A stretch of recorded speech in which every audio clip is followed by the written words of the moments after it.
The following is brought to you by the People's National Party.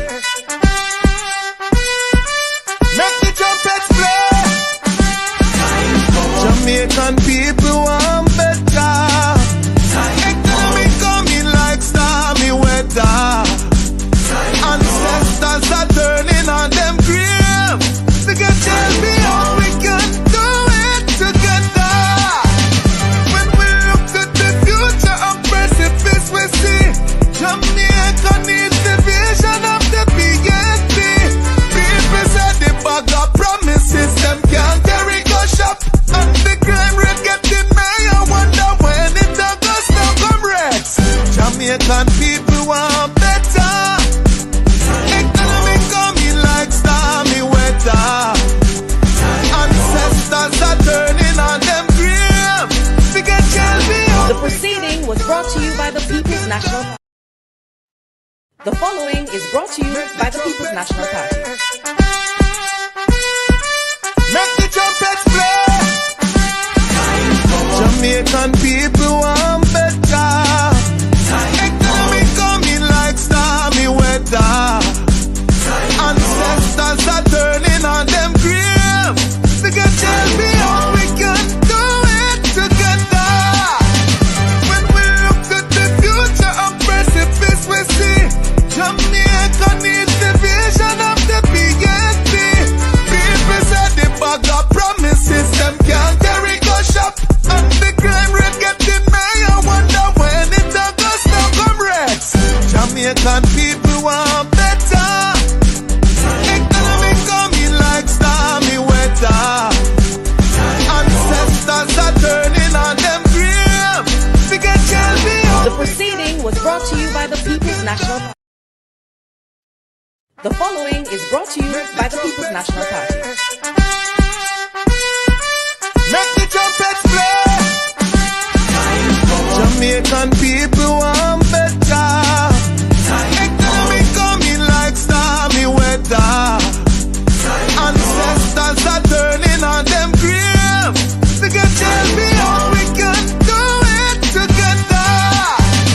When we look to the future of precipice, we see Jamaica needs the vision of the PNP. People said the bag of promises, them can't carry go shop. And the crime rate getting higher, wonder when it does now come Rex. Jamaican people want better. Economy coming like stormy weather. Ancestors are turning on them grave.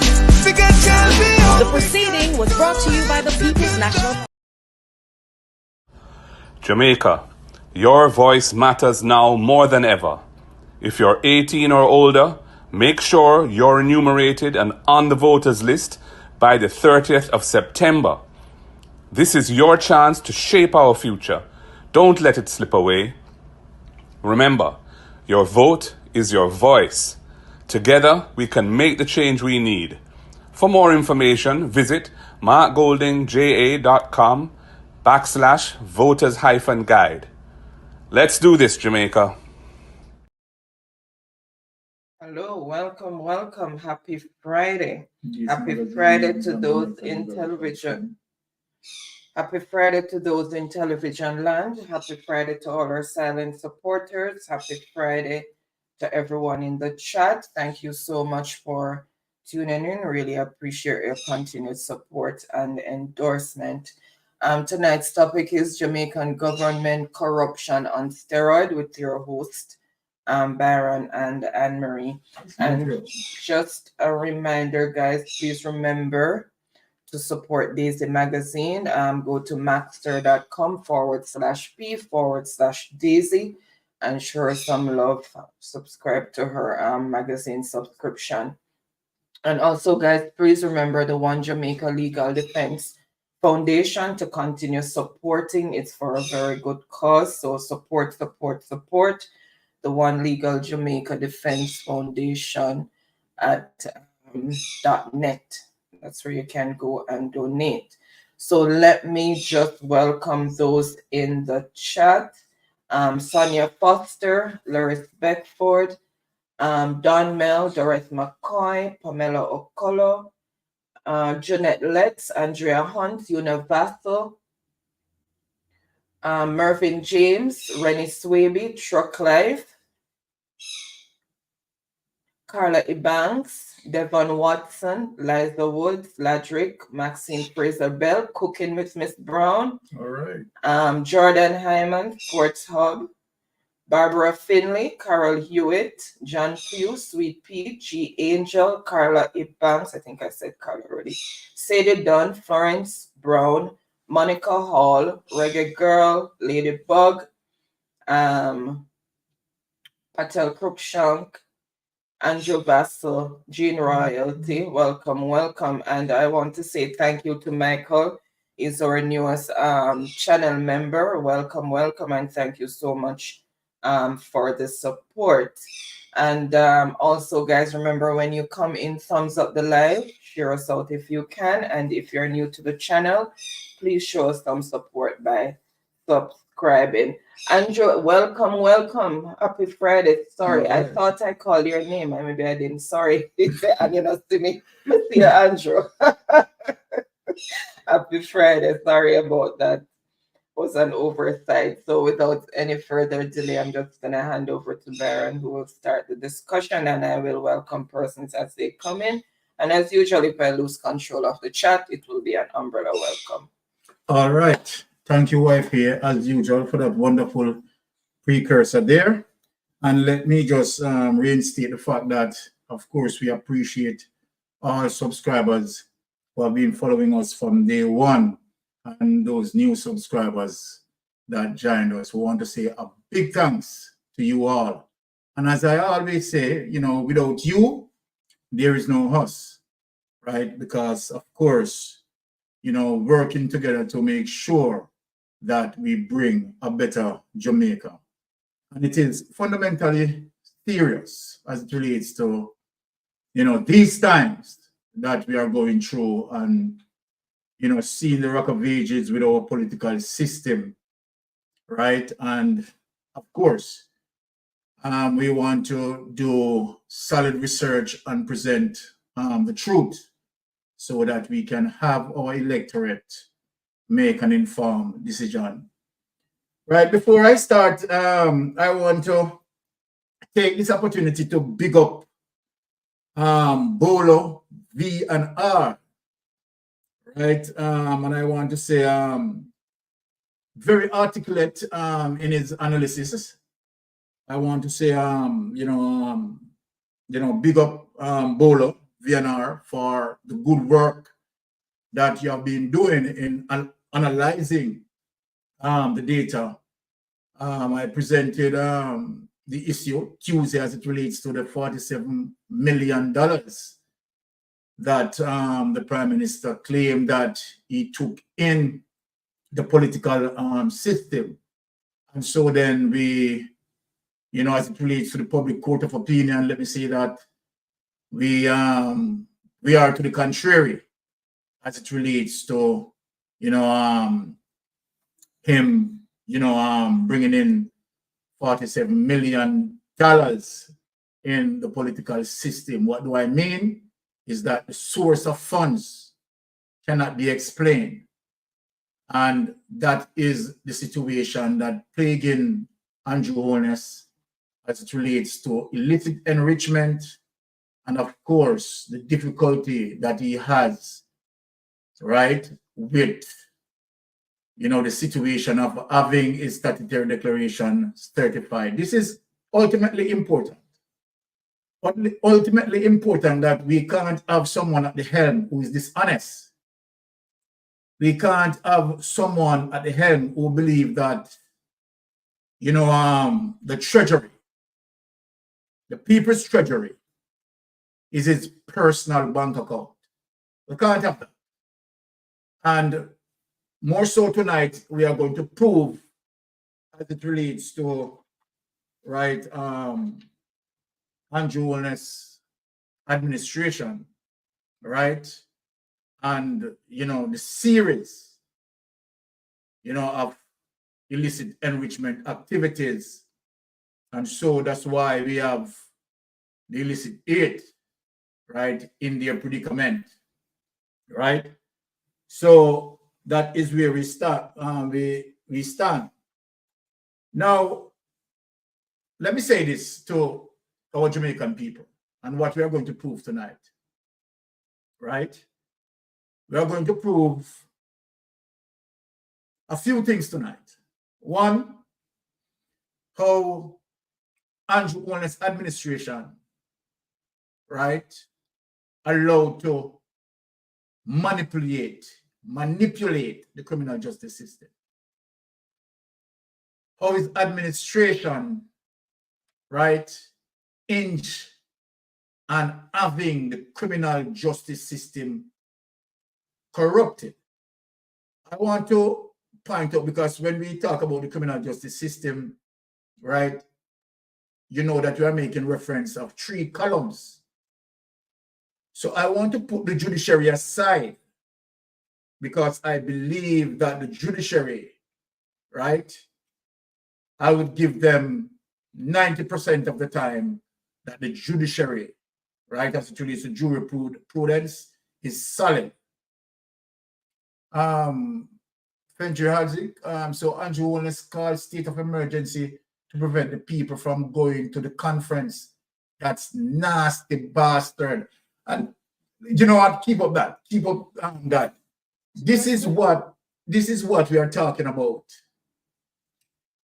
And that is one of the reasons why I am going to take the Jamaican people, right, in terms of what this corrupted government is doing. Andrew Holness is a dictator. Andrew Holness, and let me say this, people, let me say this. Andrew Holness knows very well that him losing the general election,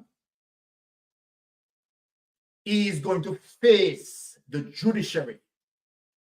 So this is what I want to point out tonight, and that is one of the reasons why I'm coming with this. Andrew Holness and his illicit MPs know very well that if they lose the general election, they are going to have to face the judiciary.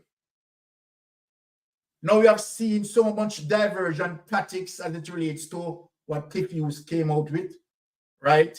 To create a decoy while Andrew Holness is ensuring that the Integrity Commission report that's sent to Parliament, the delayed tactics is going to be utilized. Remember, I said it, you know. Last week, guys, remember I said it, that Andrew Holness is going to find some delayed tactics, right, to come with all sort of manner of evil, not to have the Integrity Commission, right, report that they're supposed to table. And I say that don't look coming the 17th that any report is going to table. I know Andrew Holness. I have been dealing with his investigation for far too long. I study his movements. So as I said, nothing that he does, he can surprise me.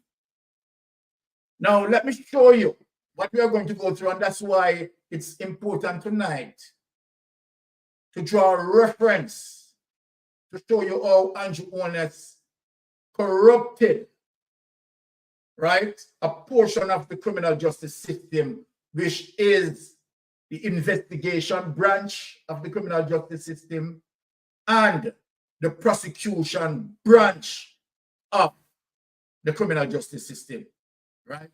Andrew Holness corrupted that.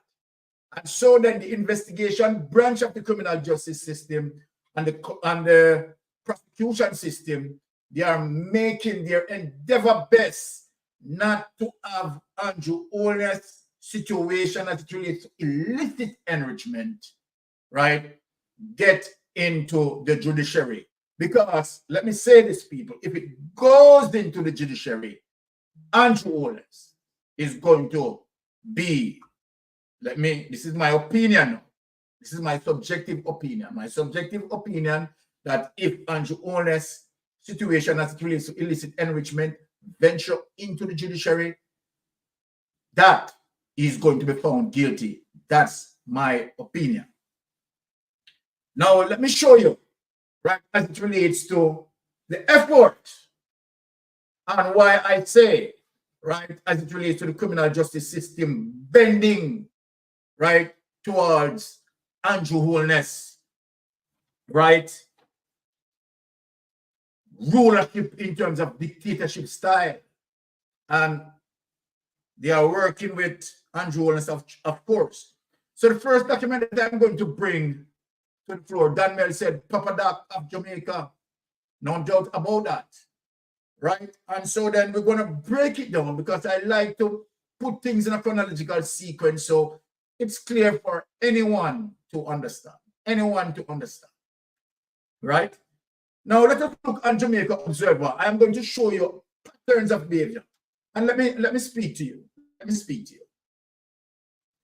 Whenever we talk about criminal investigation, what investigators look for are patterns of behavior. And so the patterns of behavior, we call it MO, modus operandi of the criminal behavior. So investigators like myself and other investigators, we study the pattern of behavior and we read into the evidence, right? Create a profile, right? So that we can understand the data and understand the person who we are investigating as it relates to the pattern of behavior, MO, modus operandi. Now let us show you now, since I explained modus operandi, the modus operandi of the criminal justice system, particularly where the prosecution is concerned and the investigation arm, right? Where Fitz Bailey is concerned, right? Although he resigned now, but the damage he left behind, we have to speak about it. And of course, Paula Llewellyn, right? The damage that she left behind and, you know, still want to be there to protect the status quo of Andrew Holness administration criminality. Now, let us look at our first document, Jamaica Observer. No charges. Let us look at the reasons as to why these persons were get off. Right? I just want to carry you through what I am showing to show the evidence of the corruption. So, what I'm going to present, I want everyone to look at it, right? Just went off. And to make sure that we all, right, can have an objective opinion where that is concerned. Now, so we are searching for that document because somehow that document just jumped off. All right, so we found the document, so we're going to present the document, right? And we are going to read, right? And we're going to see a pattern of behavior. So what I want to establish here for you guys is the pattern of behavior as it relates to Paula Llewellyn engaging with these situations. All right? And so then here is the, has it shared? I'm sharing it now. Just Okay. have to clean it up a bit. All right, so here it is. No charges. This is February 1723. Right, people sit tight tonight because tonight is going to be interesting. The Integrity Commission Director of Corruption Prosecution has ruled that no charges are to be brought against Prime Minister Andrew Holness in relation to a conflict of interest accusation leveled at him over 2 contracts awarded to a company owned by a friend of his 14 years ago when he was education minister. People in a first world country, or if the criminal justice system, right, works, right, in a democratic way, right, Andrew Holness would have been charged in terms of, you know, awarded, uses his influence to award contract to his friends. And as a matter of fact, the friend is a director in Andrew Holness' company. Think of what I'm saying. The friend, Andrew Holness know the friend for years. The friend is a director in Andrew Holness' company and also a director in Andrew Holness' wife's company. And yet, Andrew Holness, when he was the Minister of Education, was awarding contracts to these people. Simply means what I'm saying in extension that Andrew Holness awarding his friend the contract, where his friend is director in his wife's company and some of Andrew Holness' company, simply means no two way about this. This is what we call political kickbacks. This is what we call corruption. So then we can understand it that Andrew Holness seems to be awarding contract to himself based on the fact that his friend, you understand, being a director in his company. So I want to create a background so that people understand where I'm going. So let us look now. A similar ruling was made in relation to the National Work Agency, Ministry of Education, and the Social Development Commission pertaining to the breaches of the public sector procurement regulations committed between 2006 and 2009.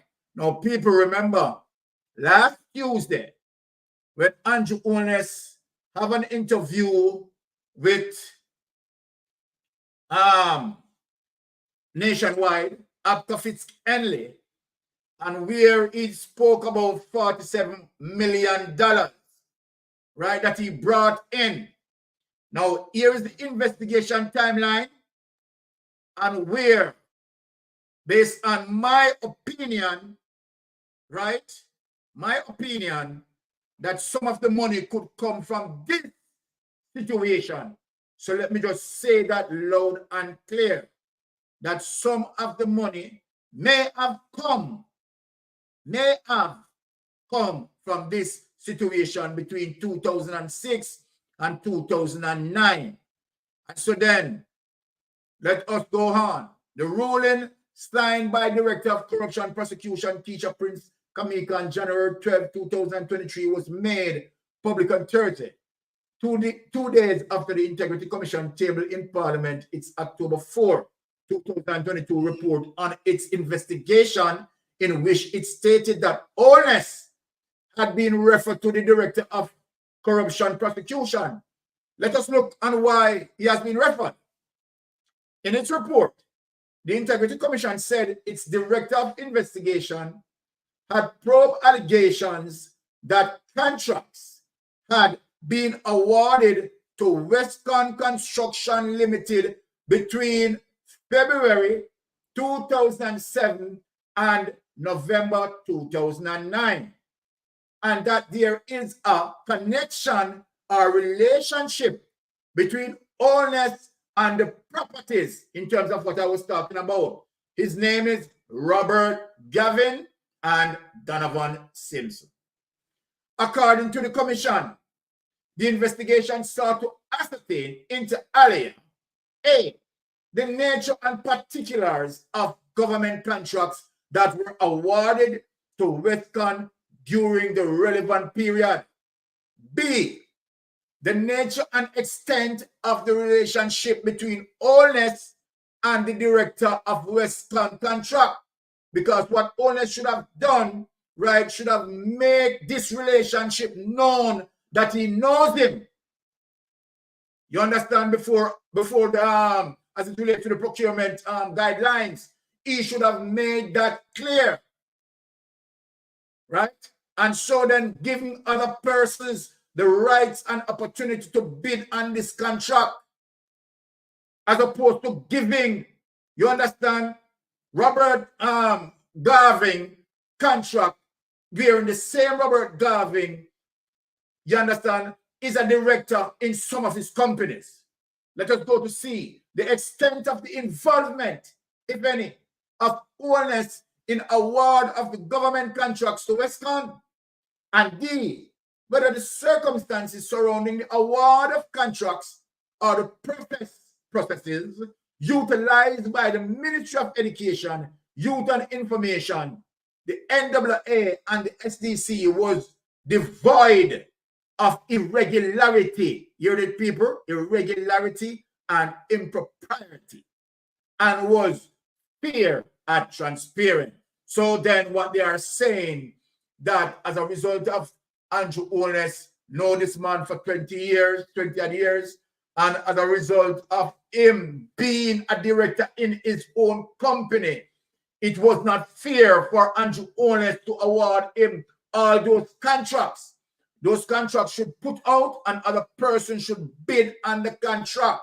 But again, as it relates to him being a director, right, in some of Andrew Holness companies, right, it would now appear that Andrew Holness, you understand, using him to award contracts to himself. I want people to understand why we are reading this document. The commission said it found that a total of 10 contracts were awarded by the Ministry of Education to Westcon during the period of February 2007 and November 10, 2009. Of the 10 contracts, only 5 were reported to the Office of the Contractor General, which is not supposed to be so. All 10 contracts should be reported to the Contractor General. I want people to follow me. By the way of the Education Ministry Quarterly Contract Award QCA reports for the period. The commission said that the direct contracting procurement methodology was utilized in one instance, and it was disclosed by the MOEYI that the criterion, right, for the lowest responsive tender was utilized in the remaining 9 instances. The 10 contracts awarded by MOE were between the contract value. This is the value now of the contract. $1,413,439 and $3,360,650 and had accumulative value of $21,882,491, the commission said. Now, the long and short of this, take that away. Let me explain this. The long and short of this, people, given to the fact and the reason as to why the Integrity Commission investigators investigated Andrew Holness, right? Now, the fact of the matter is that we have seen the obviously breach of procurement guidelines by, of course, those entities as a result of Andrew Holness, you understand, being the Minister of Education, right? And so then that is what we are talking about in terms of those breaches. But the long and short of that is that the corruption prosecutor, right, as a result of all the breaches that took place with SDC, NAA, and all of that, and allow Andrew Holness to work on this, as according to the corruption prosecutor, that there was nothing tangible, right, to hold or convict Andrew Holness on. But also, although saying that, she was saying that other persons, right, of course, right, solid, the case was solid to have charges pursue. However, she wasn't going to pursue charges as a result of abuse of process. Simply mean that the investigation timeline and the time that they make to bring forth the cases or complete the cases, you understand, she's saying it takes too long. Now, I am saying, as a corruption prosecutor, the corruption prosecutor shouldn't rule in relation to that. What the corruption prosecutor should have done is to make sure that the case gets into the judiciary. So people, I want you to understand where I'm coming from tonight and show you the history with these corrupted people. The corruption prosecutor, although she has the authority, yeah, you understand, that she can, dismiss the case. However, a corruption prosecutor who want to see checks and balance and want to see clarity should have bring forward the case into the judiciary for it to be tried.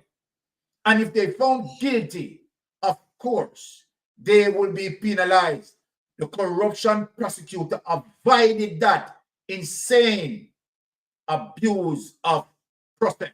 So that is the number one document that I am presenting to show a pattern of the corruption prosecutor, a pattern of Paula Llewellyn, you understand, doing the same thing in terms of, talking about abuse of process, right, to let these people walk from their corruption that they had committed. Pastor Ricky, the procurement processes where the nepotism and cronyism take place in the government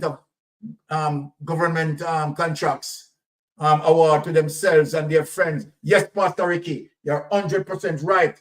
Now, remember that before we start to talk about MO, modus operandi, the pattern of behavior as it relates to how the Jamaica Labour Party administration want to, you understand, commit the ultimate corruption and have, right, people in, high places. Remember the Bible speak about spiritual wickedness in high and low places, But the Andrew Holness-led government have, these sort of spiritual wickedness, right, and going in high places like where the corruption prosecutor lies, where Paula Llewellyn lies, the DPP.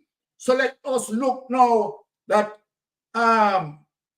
Kamika Prince, right, Keisha, Prince Kamika, the way she rule, she control being the corruption prosecutor. Let us look now how the DPP, Paula Llewellyn, rule in parallel to what Keisha, you understand, had ruled, and just showing the pattern of behavior. Jamaica, too late to charge NWC president and his wife. We are juggling tonight, showing the patterns of behavior. All right. So let us get to the second document. We want to show the pattern of behavior as it relates to the criminal justice system, where the prosecution is concerned and the investigation is concerned. Now, people, look at this, right? Just for you, right, to see where I'm going. Too late to charge NWC president and his wife. Now, look what this man did. People, Jamaica, locally and in the diaspora, look on the situation in terms of what this man did. And Paula Llewellyn let him off. Now let us read. The president of the state-owned National Water Commission, Dr. Mark Barnett, and his wife, Annette, appeared to have escaped criminal prosecution over alleged breaches of an environmental permit for their St. Andrew Development Project. Let us read. A ruling by the country's prosecutorial authority noted that allegations of irregularities made against the Barnett support the laying of criminal charges against them. Want to hear what the DPP said? People, listen, go back. Let us go back to this paragraph. Hear the DPP, right? Hear what the DPP is saying here. A ruling by the country's prosecutorial authority noted that allegations of irregularities made against the Barnett, you know what she said? Support the allegation, support the laying of criminal charges against them. But guess what now? But said the passage of time has made the case statute bar. So this is what I want to show you, my people, that the DPP had agreed, right, in her legal mind, that the allegations of irregularities made against the Barnett support the laying of criminal charges against them. She's agreeing with that, but said the passage of time has made the case statute barred. People can you imagine this? Now, a case is statute barred when the time frame stipulated in law for it to be placed before the court has expired. Now, let me say this, people. You are going to tell me that the prosecutor and the investigators, they know the time stipulated in law. I want people to follow what I'm saying in terms of the reasoning. The prosecutor know the time, right, that's stipulated in law. And the investigators know the time that's stipulated in law. But what they did, they sit and they waited until the time expired, and then Paula Llewellyn now is coming. Oh, statute bar. It's statute bar. No, Paula Llewellyn, let me ask a question. Why didn't you work with the investigators knowing the time that you have on your hand, right, to expedite the process of the case in avoiding, you understand, the case to be statute barred based on the time that you sit there, right, and waited? This is what we call about the art of corruption. I want to show people as it relates to we going through all of these situations to show the pattern of behavior under the Andrew Holness-led government as it relates to the criminal justice system, that they go on a limb to protect him, you understand, as it relates to the corruption that his administration, him who lead the corruption, you understand, to be protected. Now, instead of the Office of the Director of Public Prosecution has directed that the case against Barnett and his wife, Annette, be referred to the Kingston and St. Andrew Municipal Corporation, KSMC, to conduct an administrative review in accordance with the provisions of the Building Act. Consequent upon the result of the administrative review, it would be a matter purely within the remit of the KSMC to decide whether an invitation is to be issued to the Jamaica Constabulary Force to conduct an investigation into possible breaches of the said Building Act, right? The ODPP said. The legal opinion of the ODPP was made public on Thursday by the Integrity Commission, the country's main anti-corruption body. The allegation against Barnett and his wife, Annette, and a developer, Philip Smith, stemmed from the construction of an apartment complex at 11 Charlie Drive in St. Andrew. Let us look and see what this man did. And the DPP, right, let off this man. Let us look at the investigation that done. An investigation conducted by the IC confirmed that the National Environment and Planning Agency issued building planning and environmental permits to the Barnetts for the construction of 2 3-story blocks consisting of 12 people, listen, 1-bedroom units.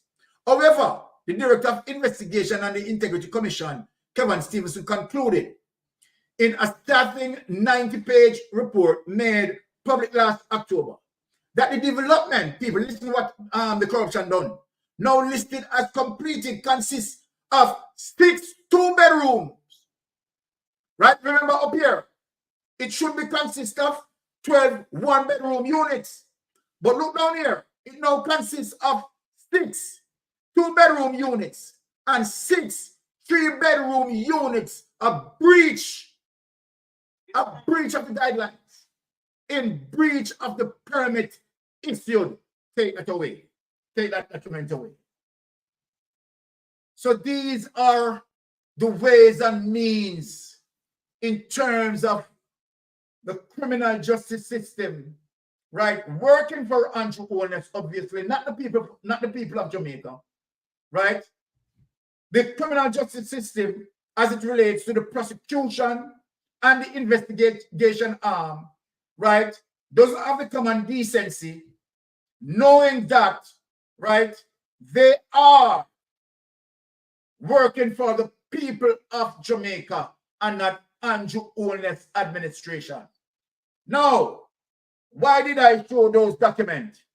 People, I am now going to show you, right, because when we are doing investigation, we talk about, we make we compare and we contrast, right? And where people can see the obvious biases within Jamaica criminal justice system. Now, people, Jamaica criminal justice system, right, used as it relates to, you know, the old English system that they use. Right? I don't remember the term now. It's just losing. If somebody in the chat can remember, just type it. The Westminster system. Oh, I just remember it. Jamaica used the Westminster system. Right? And so then we are going to now travel to St. Kitts to show you the difference with the DPP and the investigators there. And to show you that the St. Kitts DPP, unlike Paula Llewellyn, unlike the corruption prosecutor, right, doesn't tie with corruption. And yet they use the same Westminster system. Let us visit St. Kitts and see how St. Kitts deal with members of parliament who found corrupted. So making the comparison there as it relates to both of them use the Westminster system, but I'm also providing the contrast in terms of how they look on corruption, rule on corruption, and discipline people. So let us look at the comparison as both of them using the Westminster system. However, right, the mentality of the St. Kitts DPP is far way different from the mentality of the Jamaica DPP. So I just want to show them up how corrupted they are. Let us visit St. Kitts, my people. All right, since that document is preparing, let me just use some water to cool down the engine a bit. I don't know what happened to the number 8. It seems like the number 8 just stem on corruption, because we have 8 officials in St. Kitts and we have 8 of them in Jamaica. Now let us read. And this are my viewers, February 1st, 2024. Let us get into it. 8 officials in St. Kitts face charges for failing to declare assets. St. Kitts don't play. Now look, St. Kitts and Nevis, Director of Public Prosecution, DPP, Adlai Simmet, has filed charges against 8 public officials who failed to submit declarations under the Integrity in Public Life Act. Paula Llewellyn and the corruption prosecutor, please come and listen to this and take a lesson out of this wonderful DPP here who don't mix up with corruption. The complaints were filed yesterday.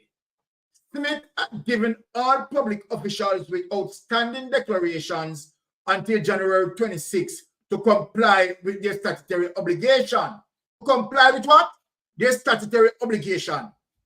We don't have anybody in a DPP which in a government in St. Kitts where the 2021, 2022, 2023 statutory declaration cannot be certified, and they don't hold responsible for the obligation to present those documents to be certified. So I want for people to understand what is going on here, right? And why St. Kitts and Nevis, Director of Public Prosecution, is different as it relates to Paula Llewellyn and the corruption prosecutor. I am showing you a stark difference. The offending public officials are Magistrate Fitzroy Eddy. And remember, in St. Kitts fling out them name, not like Jamaica and the old corrupted system. You understand? That doesn't want to name them. Here is the evidence, people. Let me show you that in St. Kitts exposed their name. Let us read. The offending public officials are Magistrate Fitzroy Eddy, Sanju Englar, General Manager of the Ziz Broadcasting Corporation, Ricky Lenrick Lake, Chairman of the Urban Development Corporation, Ruthlyn Harris, Member of the Public Service Commission, Oral Brandy, General Manager of Nevis Air and Seaports Authority, Stedman Trust, chairman of the Nevis Electricity Company Limited, NEVLEC. Albert Gordon, general manager of NEVLEC, and Pamela Martin, chairperson of the Nevis Tourism Authority. We don't have the luxury like St. Kitts, you understand, to fling out the 8 corrupted people name because of corrupted Paula Llewellyn and the corruption as it relates to the corruption prosecutor. Let me say that loud and clear what is happening here. And this is one of the reasons why we do this research. 2 officials had their names omitted, as the DPP said. He is awaiting a legal opinion regarding the effect of their resignations on their obligations to file. Another official was granted an extension until February 5th on compassionate grounds due to the death and recent burial of his mother. Let us read on. And let me quote the DPP now. This is what the DPP is saying. The DPP who is honest. The DPP who is working for the people of St. Kitts and not working for St. Kitts government, but working for the people. Open quote. This is what the DPP of St. Kitts is saying. I wish to reiterate the importance of these declarations in combating corruption and maintaining public trust. Paula Llewellyn and the corruption prosecutor don't want to maintain public trust. Were I, this is what the DPP is saying, were I to fail to follow through on my warning of certain prosecution, not only would the credibility of my office damage Paula Llewellyn and the corruption prosecutor, your office is damaged. The credibility of your office is damaged, as according to the St. Kitts DPP right here. Let us get to the conjunction. But it would also set a harmful precedent that laws can be disregarded without consequence. Paula Llewellyn and the corruption prosecutor. That's the precedent that you are setting. May I have? That's the precedent that you're setting. Right? That harmful precedent that laws can be disregarded without consequence. And that's why Andrew Holness and the so-called illicit 8 behaving like this, because Paula Llewellyn, the corruption prosecutor, right, the senior person to investigate Fitz Bailey, right, look left and for corruption to continue.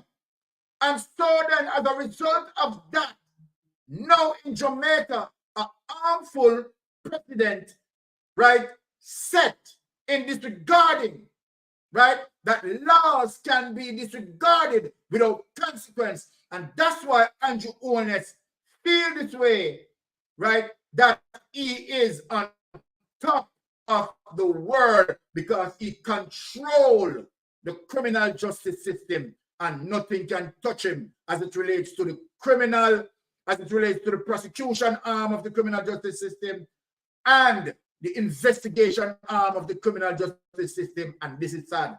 Smith said in a statement, let us take that away. I just want for people to see where I am going. Showing you, making a comparison, Pastor Ricky, country first by the DPP in St. Kitts. Yes, Pastor Ricky, this is what we're talking about. When you have the DPP working for the people, working for the citizenry, not for corrupted politicians. And this is one of the reasons why I make that comparison with St. Kitts that use a similar system that we use, right? The Westminster system, right? So what is, right, creating the difficulty in our system, our Westminster system, so that Paula Llewellyn, right, sits there, anticipate, right, time to lapse, and then she, statute bar, without even consider to say, okay, all right, we know that you have a year, right, to complete the investigation right? The investigators, the investigation and the prosecution supposed to work in tandem. That is how an investigation done. When it comes to corrupted politicians, the investigators and the DPP, right, supposed to work in accordance. Paula Llewellyn, this came out of your mouth. You said it, Paula, in your conference. You have spoken. You said, Paula, let me quote you. You said it's only a prudent prosecutor work in line with the investigator to get the job done. So then let me ask you on that premises, Paula Llewellyn, why have you not working with the investigator, anticipating the time, right, as it relates to the abuse of process or the statute of limitation, knowing to the fact, Paula, that you are cognizant, knowing to the fact that you have spoken about it, but that it takes a prudent prosecutor, Paula Llewellyn, right, to work with the investigators, right, to prosecute case. This came out of your mouth. But here we are. When it comes to Andrew Holness, when it comes to the illicit aid, what are you doing now, Paula Llewellyn? Right? Thompson, who is there now at the DPP, what you are doing, right?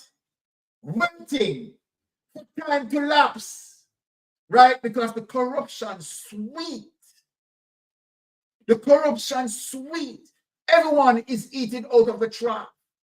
Andrew Holness have all the honey plaster over all of your mouths. Now, let us get into some serious business here, because we are going to turn up the heat tonight, right? And so then, let us turn up the heat with Dr. Dayton Campbell, because we are getting into the heat of the matter tonight. Let us turn up the heat with that.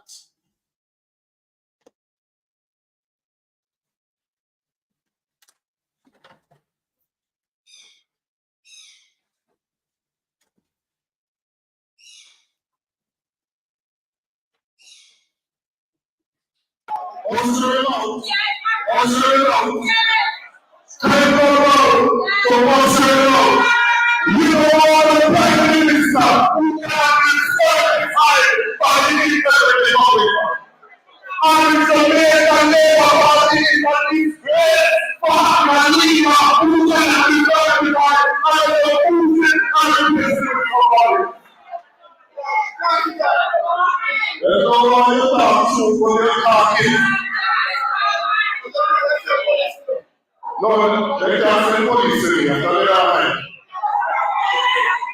What they're trying to do with Jamaica is to mock the people.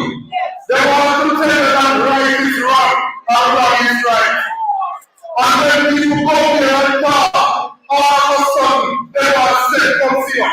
They are said the worst things in this country that you say about somebody, about PJ Johnson, about Portia people, and then they are said to lose your money.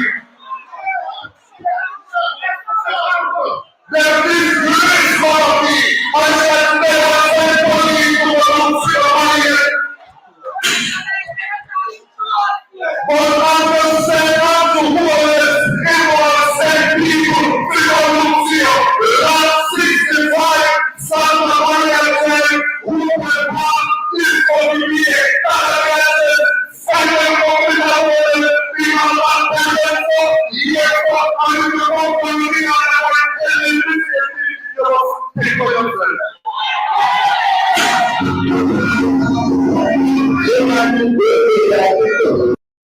Yes. They have to go.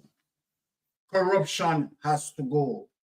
So let us juggle down, right? People, I'm going to show you the systematic corruption as it relates to Andrew Holness administration. Trust me. I'm going to highlight the level of,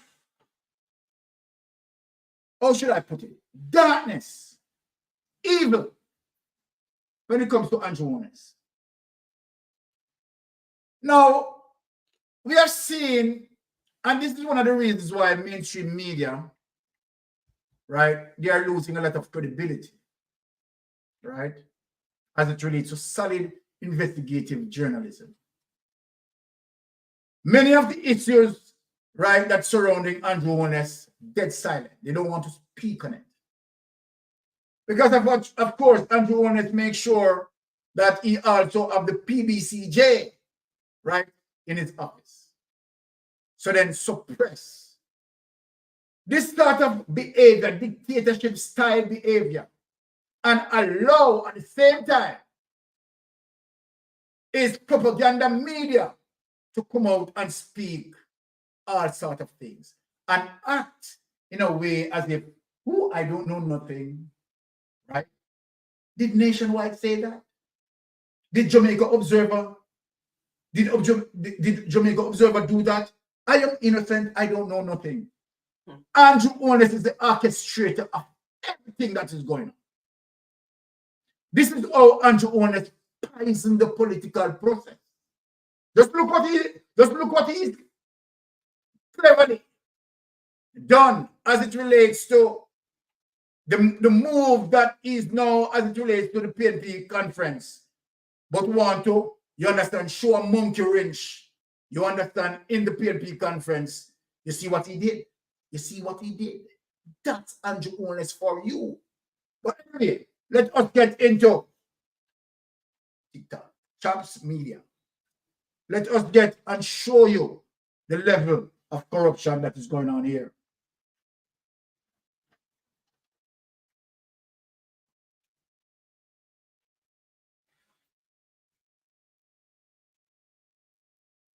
Now, people, I want you to listen to these people keenly. Are you there? Yes, sir, I am. How are you? Not too shabby for a middle-aged guy. And you're good. I am very well, thank you, sir. But I hear you're struggling to figure out the connection between the General Secretary of the PNP and his knowledge as to how things unfold at the IC. I don't know. You heard me struggling about that. And before you offer what you know, I'm going to ask you to be careful so you don't get either of us in any legal trouble. Oh man, it's not a matter of trouble. I'm just saying. But you know, I've cautioned you, so just be judicious, please. Oh yes, we have always been. But the question I want to ask, Tyrone, is there any member of the commission that in their previous engagement would have been associated with any of the two political parties? Yes, there is. And I have always had a problem with that. A matter of fact, I think it was Mr. Warmington who raised questions about it. That's correct. It was Everett Warmington, and I think he took quite some flack for it. And quite frankly, it's one of the very few times, not very few times, because Mr. Warmington has some issues, some points that I agree with, because his view on how much we pay these commissioners is also something I support. There's no way that a person with that employment antecedent should have been employed to the Integrity Commission. I absolutely agree with Everett Warmington. It should never have happened. All right. Secondly, and I agree with you on that, Tyrone. The other question I would ask yourself and the society on a whole: Jamaica needs an Integrity Commission. There's no ifs, ands, or buts about it. It's one of the institutions that we should not exist as a country without, because it really provides the guardrail, to prevent us from going over the cliff where corruption is concerned. The question is it factual that a member of the Integrity Commission was, in parentheses, robbed outside the gate and, if I'm not mistaken, shot? He was robbed and shot. And if that is the case, let me ask you, if you put that scenario to a politician, if a politician was robbed outside his constituency office with a briefcase with money.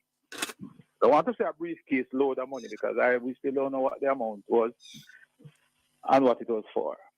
But if a politician were to be robbed outside his constituency office and shot and a briefcase of money came into play, how do you think that would play out? How would you report on that as a journalist? How do you think society would view it? The same way you report on anyone, because the rules of fairness and ethics apply to all. The very same way you report it, and you would also have to leave the police to do their investigations and to establish if this person can account for the cash that they have in this bag. He did, in fact, was coming from a financial institution, I think it was reported. Those were the allegations, I think, where he withdrew the funds and he was being watched is what was being theorized, and then he was attacked and the money stolen from him. I don't know, Tyrone, I couldn't speak to that, but I'm just putting the scenario to you and to the rest of the public. No, I don't know that, someone having that amount of cash on them in and of itself is illegal. Well, I don't know because right. I don't know that we should make anything of it. The police, it was a police matter. They would have necessarily looked at it, or we hope they would have looked at where the cash was coming from and if it was legit or not, and that would take care of that. If the police didn't raise any issues about that, I don't think we should either. No, Tyrone. The police did say, and you can correct me if I'm wrong. The police not say they were not able to continue the investigation because the individual who was involved did not provide a report. Yeah, some difficulty in getting them to come to provide information. I did recall hearing a news clip, news item to that end. You are absolutely right. That was said. But no, if you are trying to invest, that wasn't the point I was addressing though. I was addressing the legitimacy of the funds, which is what I think you were driving at, right, Chris?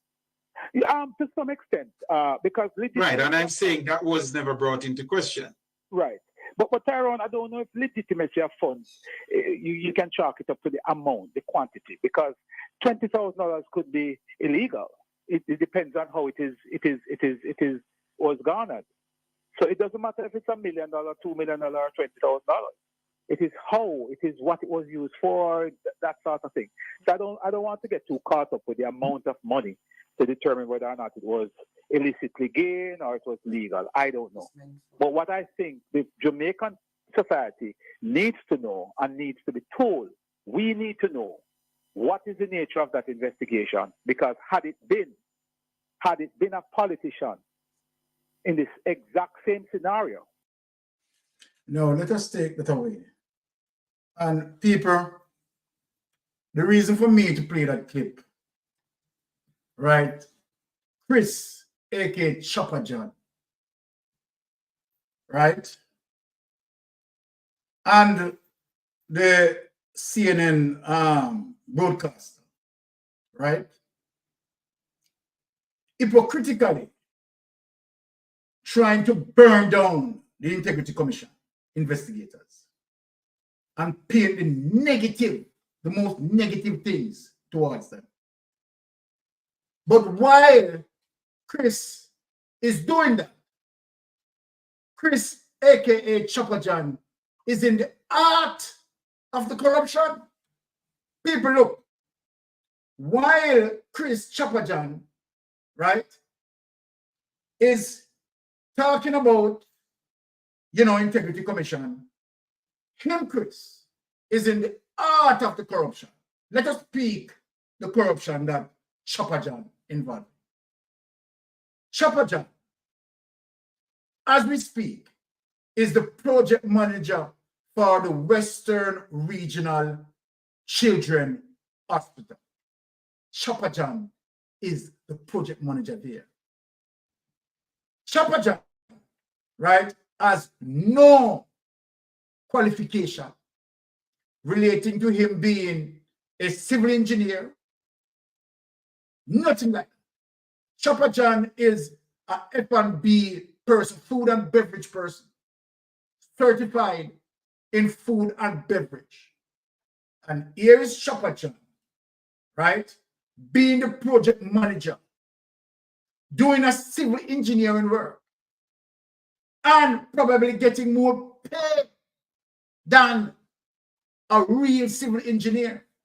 So under Andrew Holness administration, you have Chopper John, a project manager that doesn't have an engineer degree. That's what Pastor Ricky said, and Pastor Ricky is right. Doesn't have an engineer degree. Right? And so then this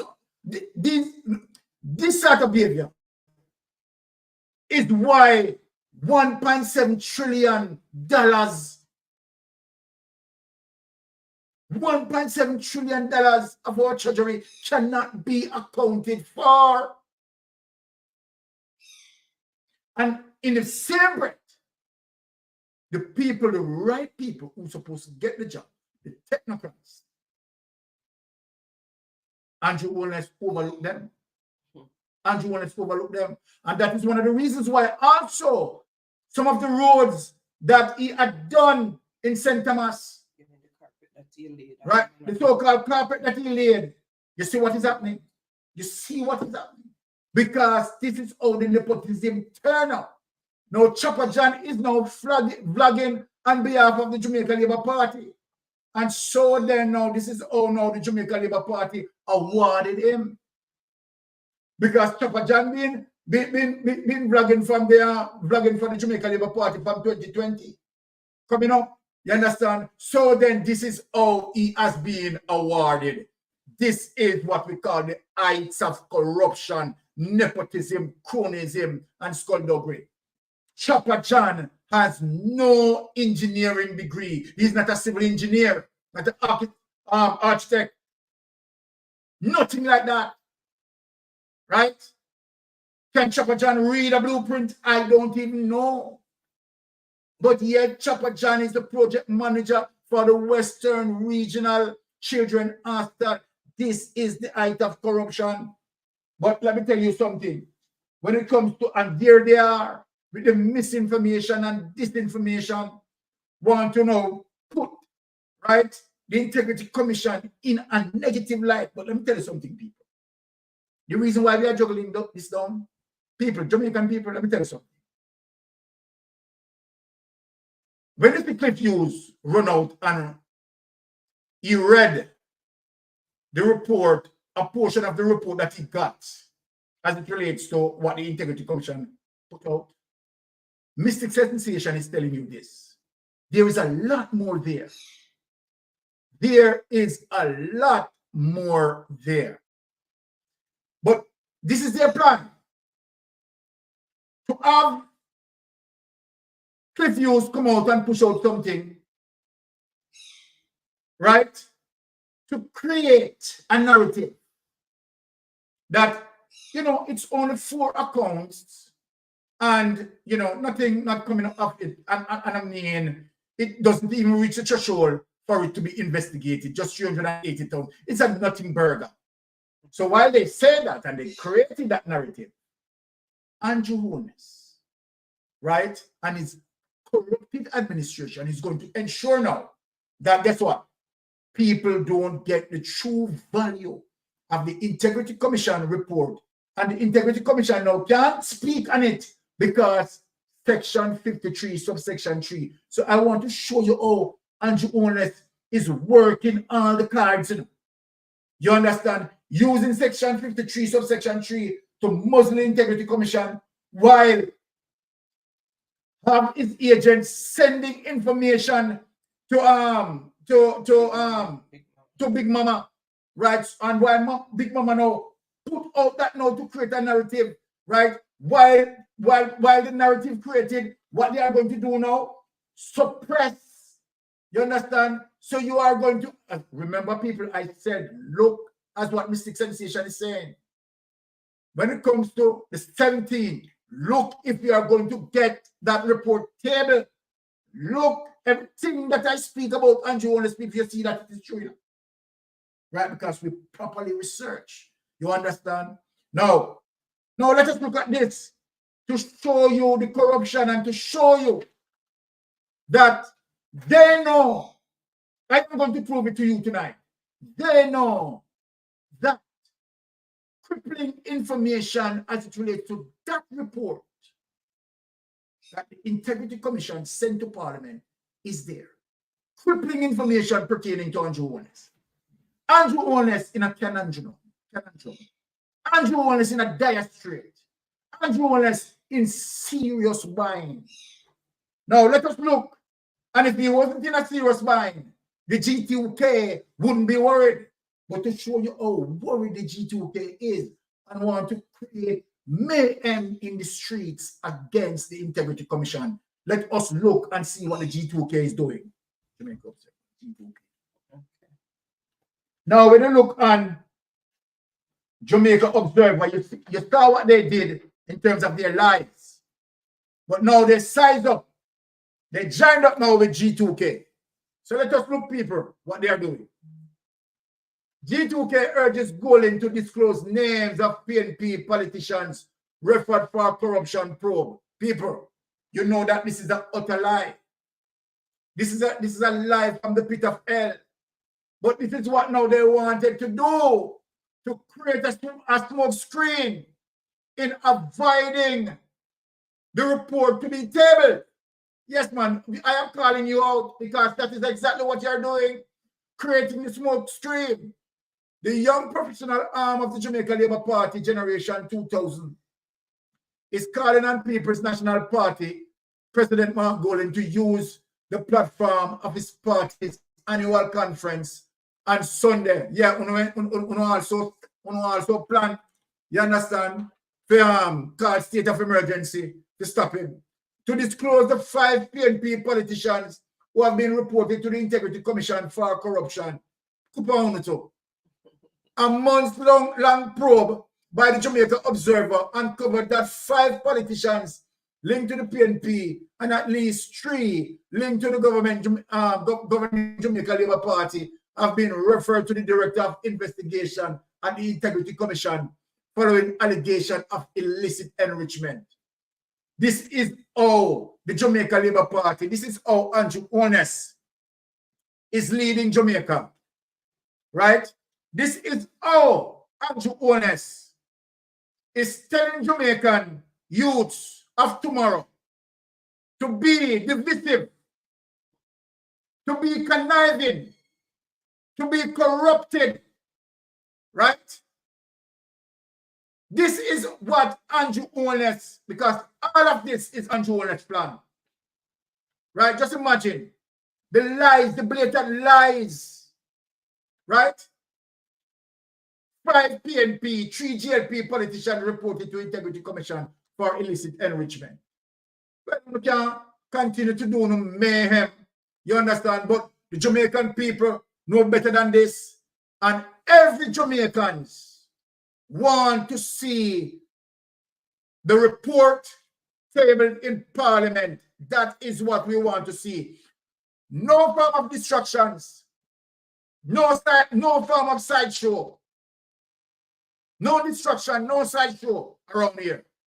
G2K says, ordinarily, it is a firm believer in innocence prior to proof of guilt as a critical component of the legal system in Jamaica. But it said it's also believed that political leaders must be consistent in their utterances, the way on lie. Given that the PNP president had previously called for naming of those on the probe, we are of the view that it would be a dereliction of duty should he not tell the country the truth at the PNP conference about which PNP politicians are on the probe for corruption, including illicit enrichment. Look on the fool, yes or no. This is the way you stupid ear. Right? Right? You saying this that the PNP, given that the PNP president had previously called for the naming of those on the probe, we are of the view it would be a dereliction of duty should he not tell the country the truth at the PNP conference about which PNP politicians are on the probe for corruption, including illicit. Let me ask you something, G2K. Now your government put section 5, section 53, subsection 3, and the Integrity Commission. So where Mark Golding is going to get this information from? It's only foolish. It's only stupid. The Integrity Commission, right, being gagged, right? And now you're asking Mark Golding, this is the stupidity of the whole thing. People, you don't realize, no, but I'm G2K. Let me ask you a question. Do you guys have a brain? Do you guys have a brain? Let me quote what you're saying here.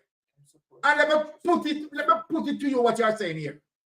Given that the PNP president had previously called for the naming of those on a probe, we are of the view that it would be a dereliction of duty should he not tell the country the truth at the PNP conference about which PNP politicians are under probe for corruption, including illicit enrichment. My question to you, G2K, where would Mark Golding get this information from? If Mark Golding has to get this information, wouldn't it be that he would have to get the information from the Integrity Commission investigators? And by saying so, sir, do you realize that the Integrity Commission investigators, right, being muzzled by your Prime Minister, muzzling them that they can't speak? So why are you asking Mark Golding? This is how you're stupid. You understand? How you go? Peace for brain. Peace for brains. Peace for brains. Just imagine, you know what? Take away that document because I'm not going to even read any more of the damn foolishness. Right? You're asking Mark Golding, right? And say you're intelligent. Right? Some don't have bachelor's degree. Some don't have masters. Some don't have this. And some don't have that. And at the same time, you are asking Mark Golding that it would be a dereliction of duty if Mark Golding don't come out and name the 5 PNP under illicit enrichment. In saying that, now then Mark Golding is supposed to get it from the Integrity Commission investigators. You understand? Oh, order. You understand? A gag order. Section 53, subsection 3. This is how stupid they are. And you know what? The only people believe, you know, as people who are stupid like you people. A lot of GLP who you call saggy brain would have now consumed something like that and not reading between the lines of what you're saying. You are asking Mark Golding that when Mark Golding go to his press conference, he must release, you understand, the 5 PNPs. That's how stupid you are. So that doesn't exist. So where Mark Golding supposed to get it from? We are saying that Mark Golding is supposed to get it from the Integrity Commission investigator. But how must he get it from something that doesn't exist? That doesn't exist. Go make up names. No, this is those stupid they are. Name people that nothing is going on in the PNP. So what must he know? Right. So let us show them, right, as it relates to the next document that, of course, Mark Golding is going. The Integrity Commission. The Integrity Commission is going to now respond to the false news. False news as it relates to G2K, as it relates to Jamaica Observer. And this is, no, it is your Prime Minister. G2K, let me say this. Is your Prime Minister at his conference saying that he's going to hold his member of parliament responsible for misinformation and disinformation. This is what I am telling people about Andrew Coolness. Andrew Coolness, a dictator, a liar, a deceiver, 100% pure evil. That's why the Jamaican people want to see your back.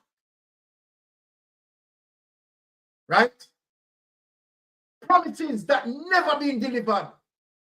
Every time you open your mouth, is a lie come out of it. Now let us get to the next document. Integrity Commission response to fake news. Let us show. So because of what they did now, the Integrity Commission has to come out and respond accordingly.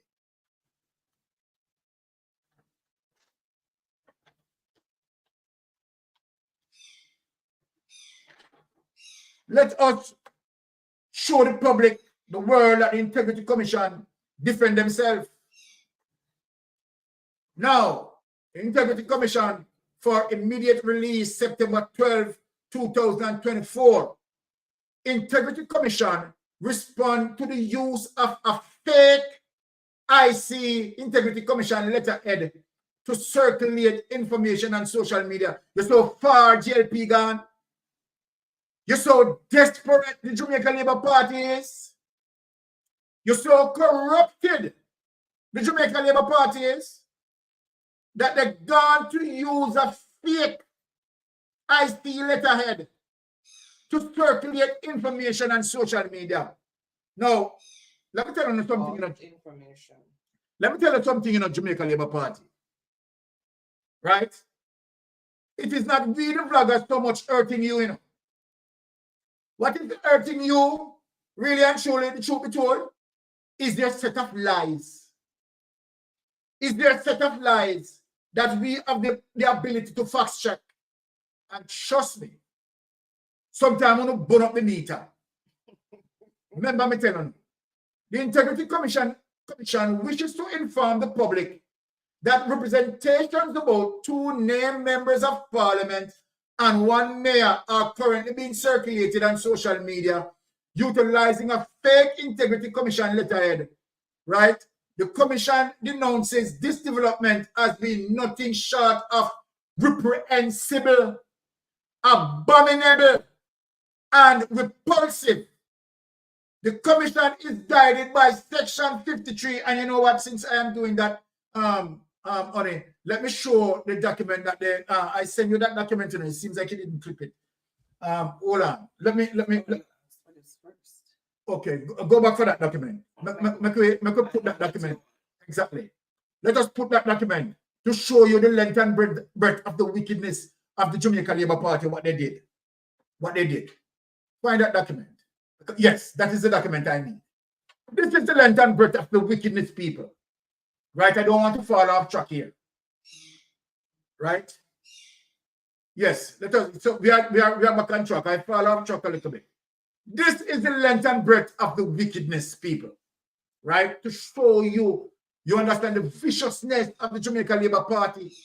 My God, I want to know, can you just for once stand for something? Can you for once? Over and over, it was such a big mistake. From day one, Andrew Holness come into the political fraternity. Right? It is a dark day over Jamaica. A dark day. Eclipse, blackout. Tell the people what is over Jamaica. A big eclipse. All right. The day that Andrew Holness entered into this political process, there is an eclipse. Eclipse. Politics time. Rick Taylor, whosoever he is. Hear him now with him propaganda. These can't be real. Somebody come enlighten me, enlighten me there, please. You're the mix up and pasta. Sound like them big, market man. Sure. Already now, hear him. Already nastiness them there. Him the nastiness, Already the nastiness that talk about. Already nastiness them there. Especially Skettle Princess Chambers, aka Rusty Chimney. And look, this is how now they start to defame these 2 beautiful ladies. Natalie Nita and Denise Daly under probe for arrest and monies. For assets and monies which do not match their earnings declared to the Integrity Commission. It seems I don't understand. Or you like to put on Andrew Holness jacket on people. Let's say. You like to put on Andrew Holness jacket and tie on the people. Both PMP and MPs are being probed for their links to the finances of the Klansman gang and extortion racket, which has also implicated the St. Catherine Corporation, which is led by Mayor Norman Scott. Can you imagine the wickedness and the lie? And see, we shall them do it on the Integrity Commission letterhead. Now let us go to the Integrity Commission now response. You understand to this as it relates to Integrity Commission, you understand, clearing the people, clearing the decent people, right? Clearing the decent people from these despicable set of people. Now, September 12, 2024, Integrity Commission IC respond to the use of fake IC letterhead to circulate information on social media, right? Very despicable.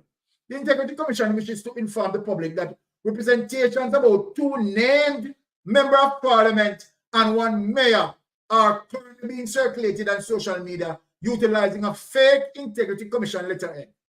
The Commission denounces this development as being nothing short of reprehensible, abominable, and repulsive. Right?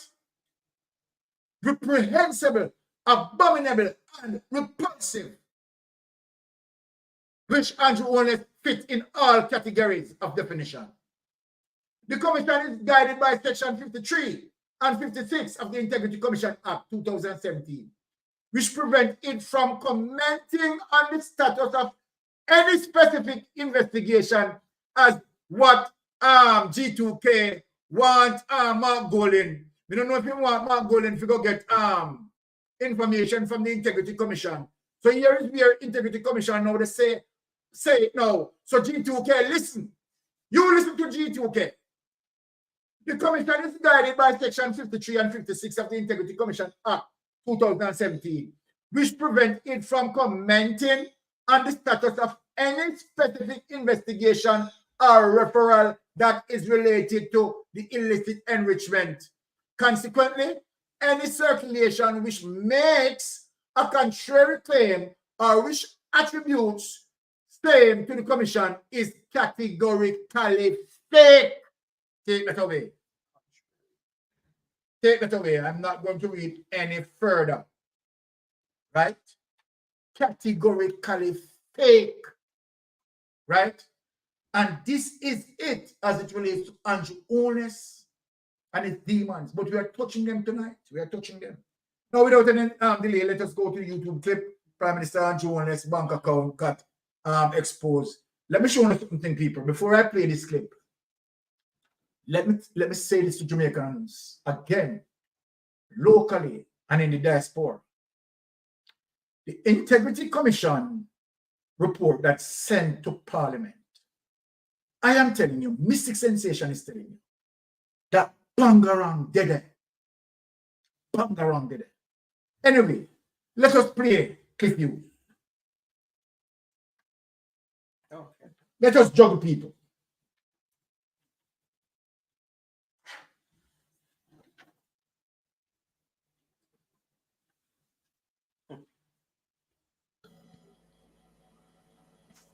Has found a number of bank accounts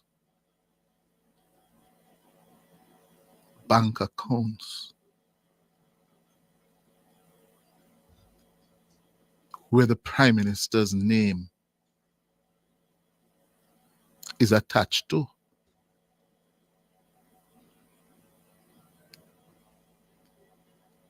Bank accounts that apparently were not declared.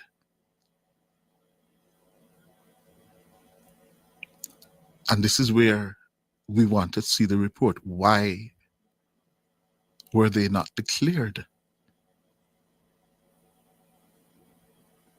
Why? Did he use them? Over what period of time did he use them? How much money is in these bank accounts? Listen, there's a good chance somebody's trying to hack your website right now. You gotta make sure. Yeah? Do the amounts rise to an amount that you could say, oh, wait, something going on here, man?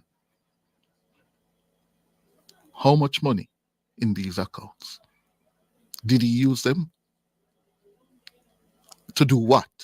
And if he did, to do what? When were they discovered?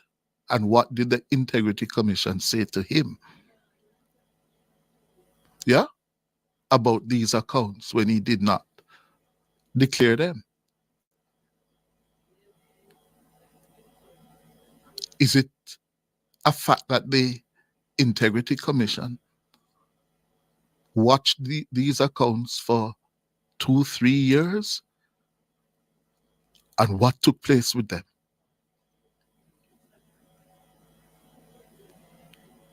Is it a fact that the Integrity Commission went to great lengths to hire at considerable expense an international forensic investigator to check out the Prime Minister's financial affairs? And what did they find? What did they find?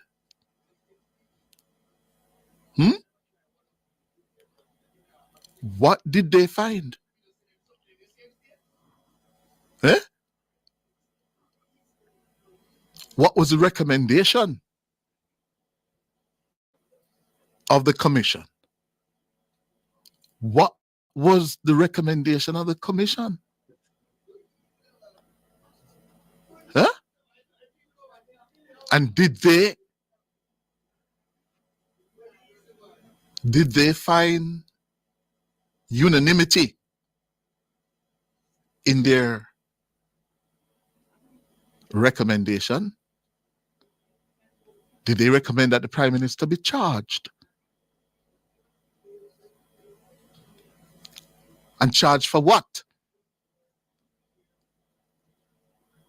Did they? All these questions are swirling. Swirling. And we must wait until the 17th, 8 days from now. We're not serious. Recall the Parliament today and table the report. All right, take it away, Oni. Take it away. Recall the Parliament today and table the report. Speaker, Madam Speaker, our House Leader. It's a stop share. All right. Now, let me say this, people. And this is my subjective opinion. That even Cliff Hughes is saying that it ought not to be that we are going to wait until the 17th. And here Cliff Hughes urging the Speaker of the House to reconvene because the Jamaican people want to see the fullness of the Integrity Commission report. And so then I am not going to bashing the Integrity Commission investigations, right? Without seeing the fullness of the report. Because let me speak to you, Jamaica. Knowing Andrew Holness, right, who's a narcissist, right? That is, he will go to the end of the world to make himself look good. And you are going to tell me that it was only 4 accounts and, you know, $380,000 and it is a nothing burger, not no gossip. My subjective opinion, nothing like that. At one point, we heard about 8 bank accounts. And at another point, we hear about 4 bank accounts. You see how the narrative been shifting. And then it looked like Tuesday, the report was going to be tabled. And then, whoops, no tabling. Then we hear about the 17th. I am telling you people that come the 17th and that report doesn't table, we Jamaican can presume now fully well that what in the Integrity Commission report is damaging to Andrew Holness and his administration. And they are going to use all sorts of derricks in the book, whether state of emergency, whether this, whether that, all sorts of derricks they are going to utilize. People, let me show you why Andrew Holness statutory declaration. I am telling Andrew Holness that your statutory declaration will never be certified and cannot be certified. Now let us back up. We are going to get into some little investigation here again. Right? Again. So we are starting investigation right now. Now, because I know it's out of my head, right? I'm going to speak and people follow along. In 2011, because we are getting to it now, and Bolo, right, if you are here. He is here. Oh, bless up yourself, Bolo. So, you understand? Hinch another analyst on this one. Because we have all the evidence. We have all the evidence. Now, let me begin. In 2011, Andrew Holness purchased the Beverly Hills property. And I want people to listen to me. I want people to listen to me what I'm saying. Because I'm going to present the evidence here tonight. Andrew Holness used 3 transactions to pay for the land because he did not have all of the cash. Let me repeat what I just said. In 2011, Andrew Holness made purchase on the Beverly Hills property using 3 payments, on which majority of that money, according to his lawyer, came from SSL. Let me repeat. 2011, Andrew Holness paid for the lands at Beverly Hills, right, that he built a big house on. Right, he made 3 payments. Right, three different payments before he could pay in total for the land. Where are we going next? We established that to show you that in 2011, after Andrew Holness paid for the land, Andrew Holness stopped for cash. No cash. No cash. Stop for cash after paying for the land. Let us look. In 2012, I am convicting him tonight in the court, in the public court of opinion. In 2012, Andrew Holness started to build his house, his big mansion. In 2012. This is a man coming from strapped for cash in terms of not having all of the cash to pay for the land all at once, but have to use 3 payments to pay for the cash. But in 2012, something significantly happened. Some miracle, right? Some manna fall from the sky. So in 2012, whoops, Andrew Holness has Millions of dollars. Millions of dollars. Now, what I'm going to show as evidence is this document. This document that I'm going to present. In 2012, Andrew Holness started to build his big mansion. And not only Andrew Holness started to build his big mansion, also Juliet Holness started, right, her development at least flat. And at the time she started that development at least flat, right, was running somewhere like 20 to 30 million dollars. Now, least flat development, as we speak today, value over $800 million. People, let us get into that. Now, how did Andrew Holness gather all this money? And Juliet Holness finally also have money. Let us go to this document. Lift up this document. St. Vincent Times. Okay. Yes, people, they're coming out to tell people that they have a reason why they are not going to table that report. I wanted to table the report.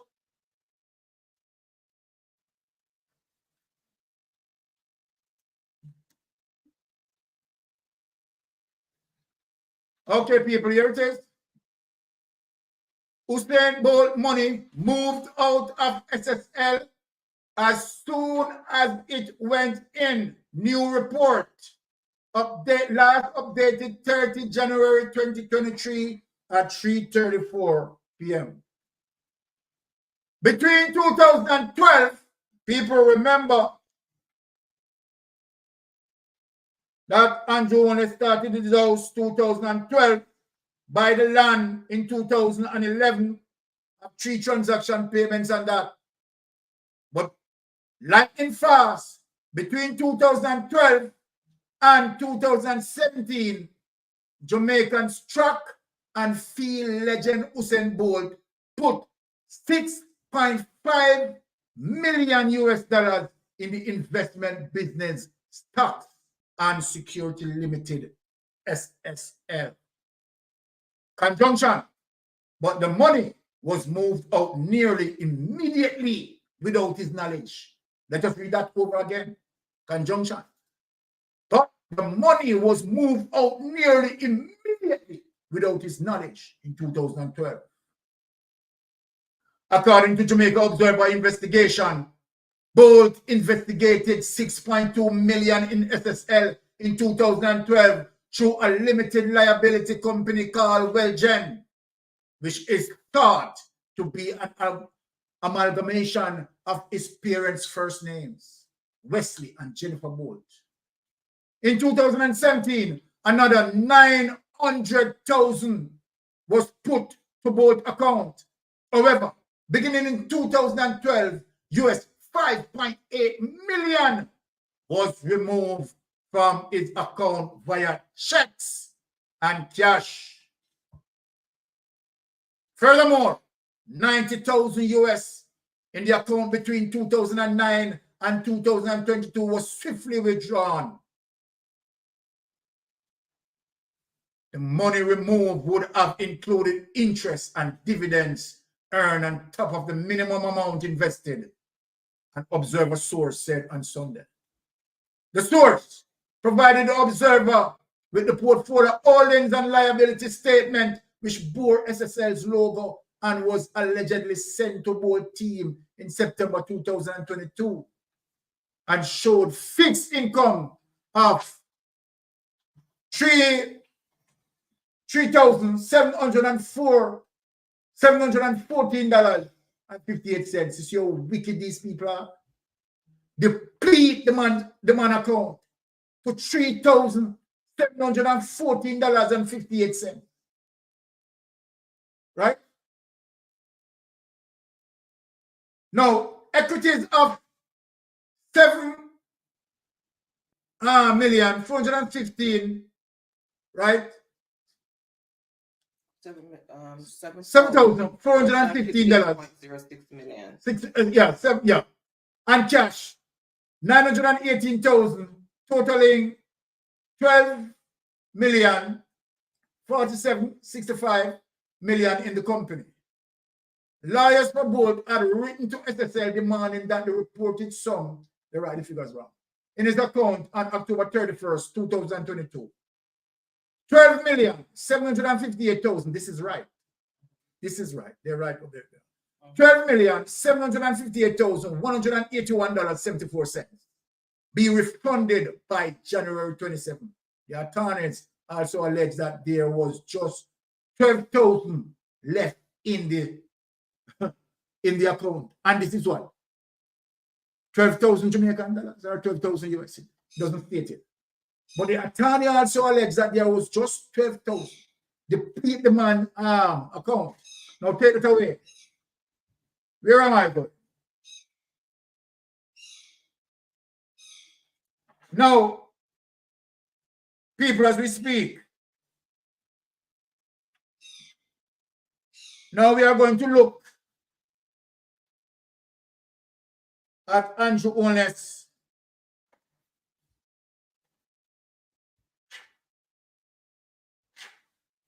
with a very clear eye.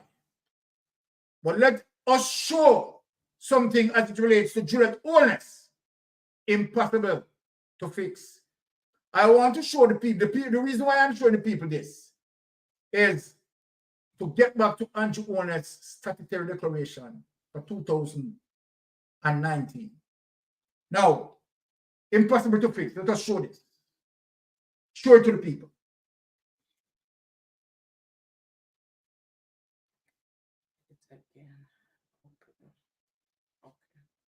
All right.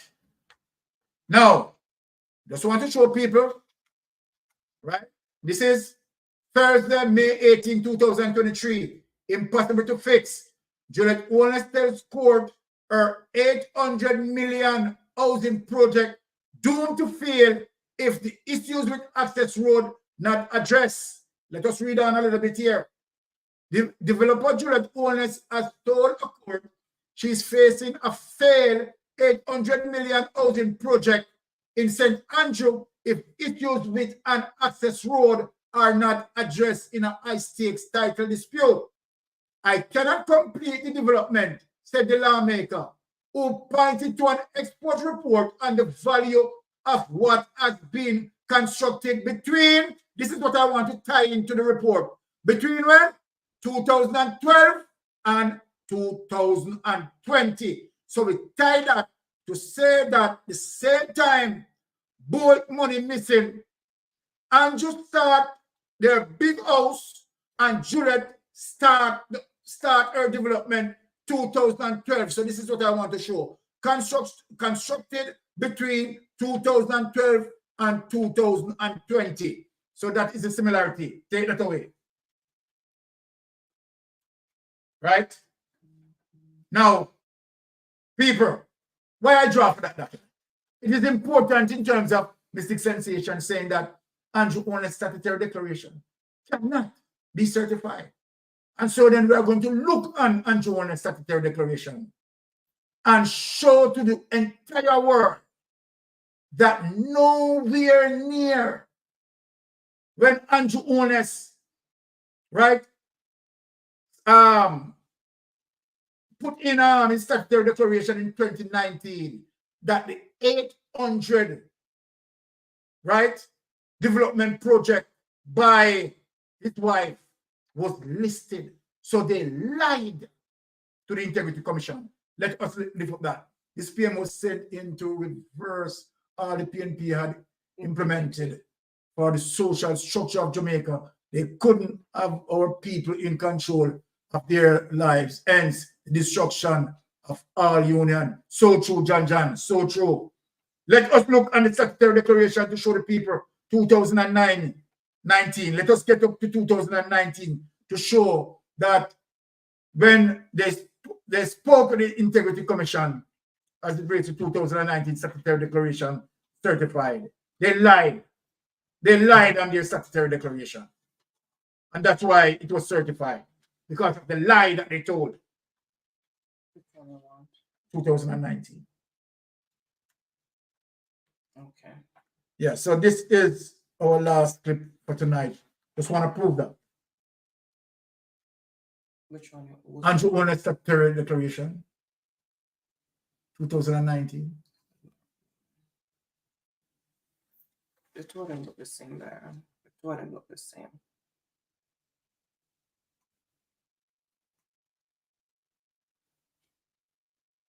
All right. Prime Minister. Now look. Which one you want? The 2019? 2019.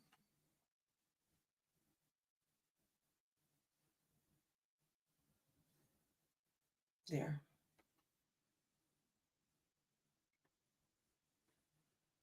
Okay, let us pick up that.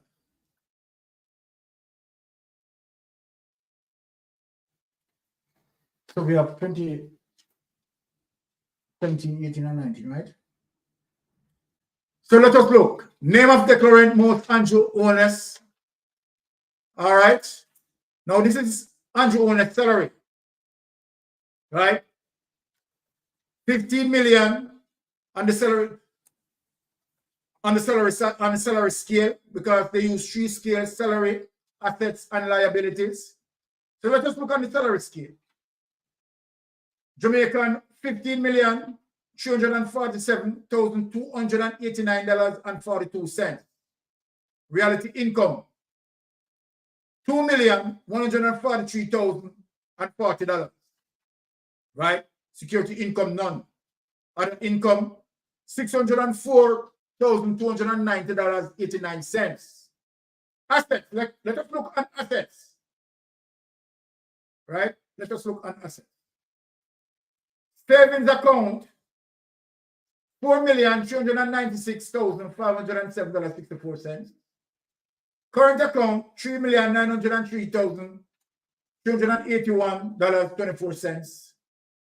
Securities, $11,787,619.66.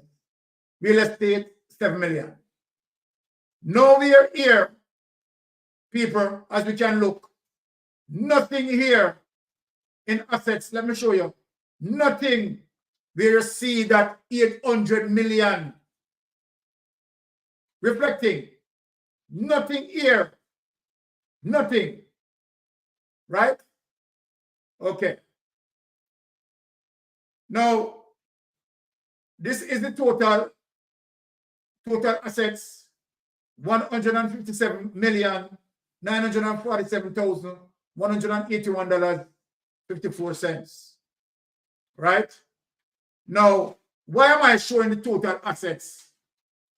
$157,947,181.54. Right? Now, take it away.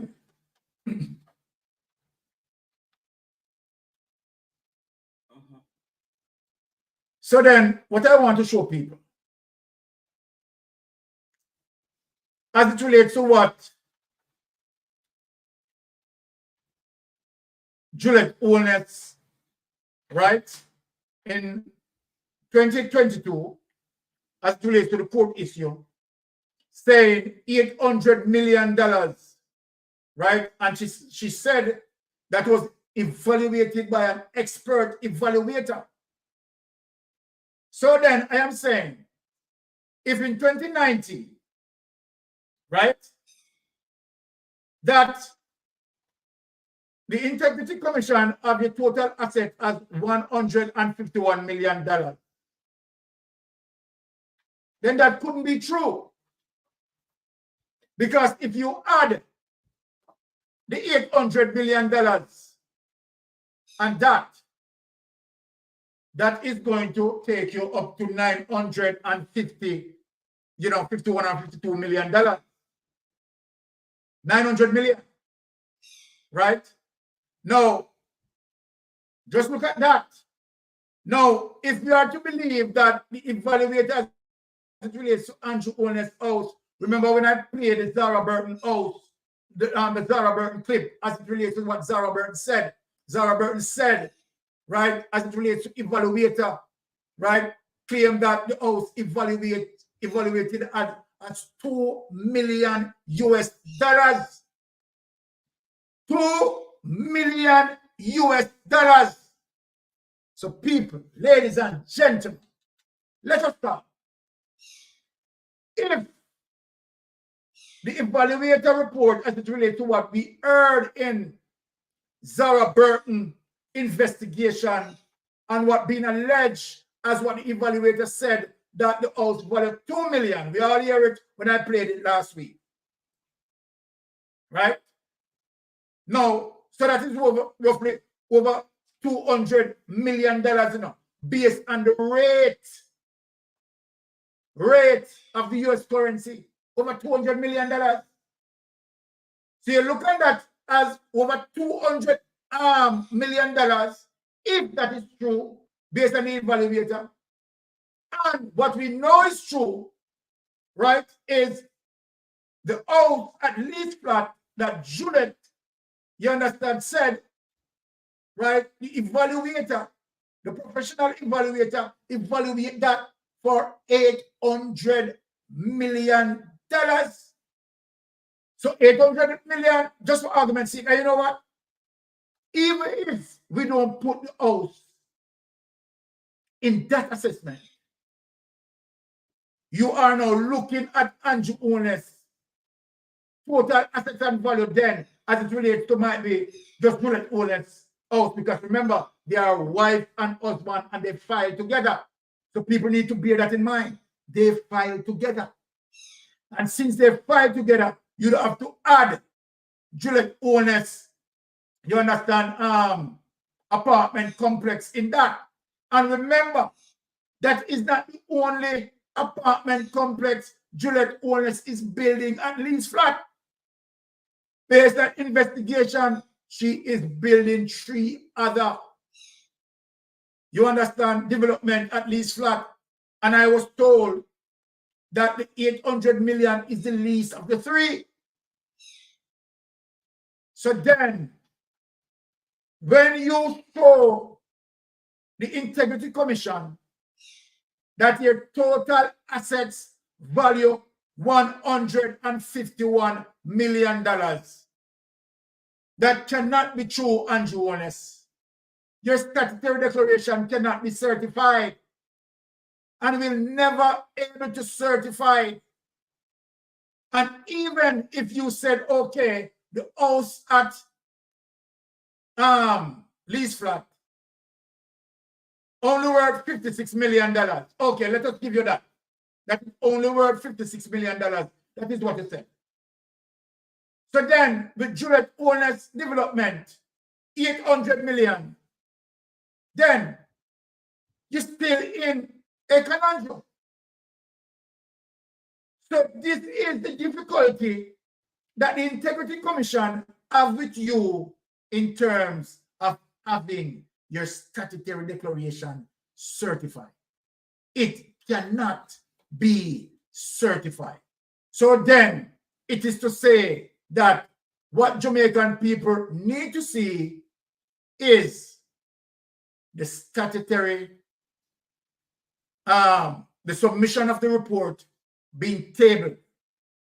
And if you're talking, if Cliff Hughes talking about those 4 accounts, we want to see the transaction activities within the 4 accounts. As what Cliff Hughes said, when were these accounts created? That is why Cliff Hughes asking that question, right?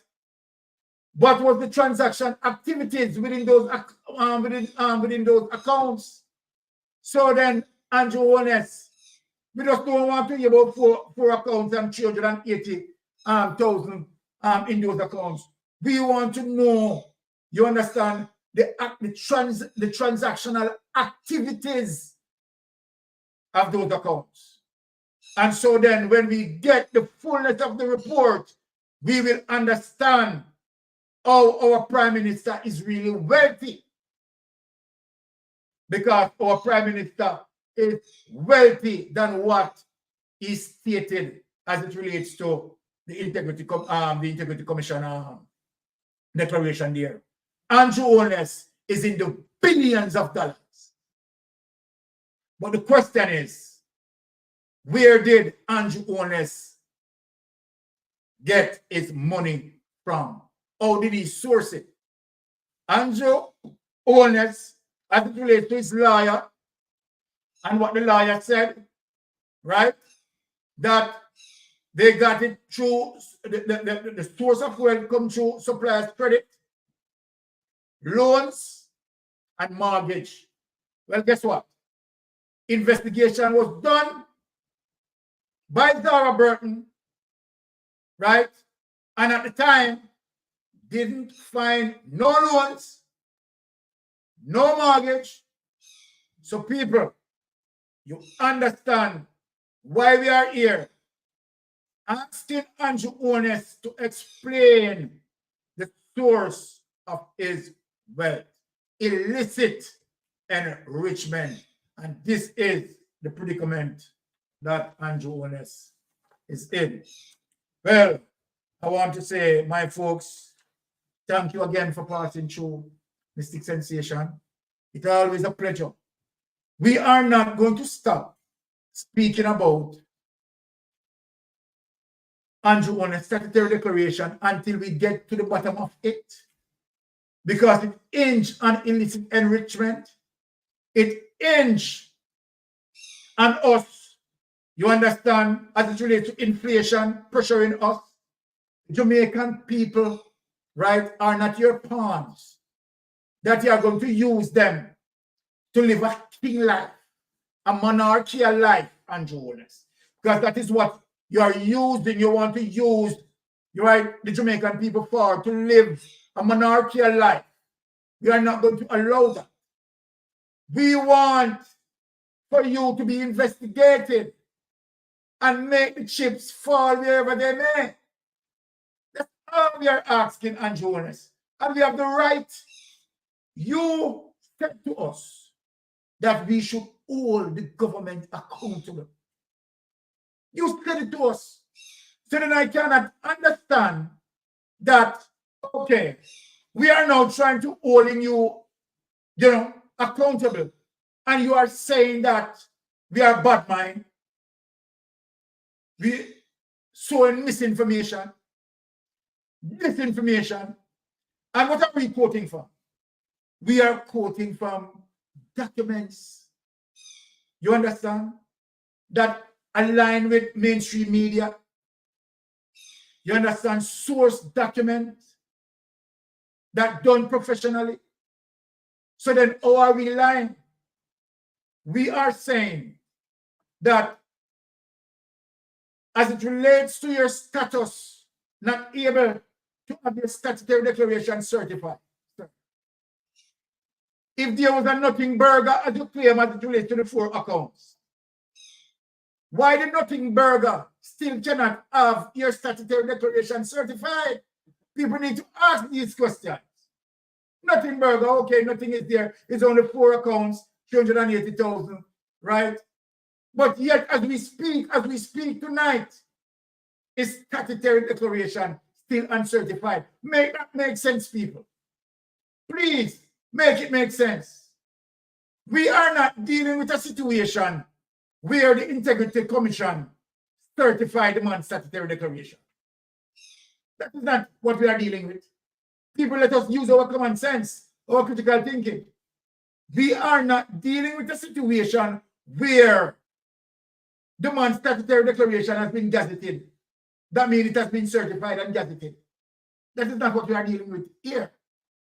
We are dealing with a situation where the Integrity Commission investigators, you understand, deal with a special report. You understand? Send it to the corruption prosecutor. And so then that means that Andrew Holness, upon this point, his statutory declaration cannot be certified and has not been certified. So then, how could it just be 4 accounts with only $380,000? The Integrity Commission is going to wait all 3 years. Pastor Ricky said, exactly, Sir Byron. he deflated the value of his assets and his statutory declaration form. Exactly, that's what he did, Pastor Ricky. I tell you, Pastor Ricky is here to break that down. Deflated the value of his assets, right? While you have the evaluator saying that, okay, at least, you understand, they evaluated it for $2 million. But what Andrew Holness did, what Andrew Holness report said that those only cost him $56 million. Right? Deflated his assets. Donald Trump did the very same thing. Donald Trump did the very same thing. Right? Right? So then you have the situation where Andrew Holness just simply cannot explain, even when, if you are to accept, said, okay, all right, how's this 56 million? How did you get it? How did you get it? The 151 million that you have in assets. How did you come by it? Right? So, for people who are well thinking, let us ask the question. Right? And we are not in any form of, tug and war. Right? He said, she said. Let us deal with the reality here. Whether the evaluator want to say 2 million and Andrew Holness want to say 56 million. Right? Makes no sense. The problem that we have is what reported to the Integrity Commission cannot be verified and certified. The problem what the Integrity Commission has is, how do you come by what you are presenting? What you are presenting, your income, your salary, another business what you have, income and liabilities, right, cannot justify your wealth. And so then it is taking Andrew Holness more than 3 years. More than 3 years. Right?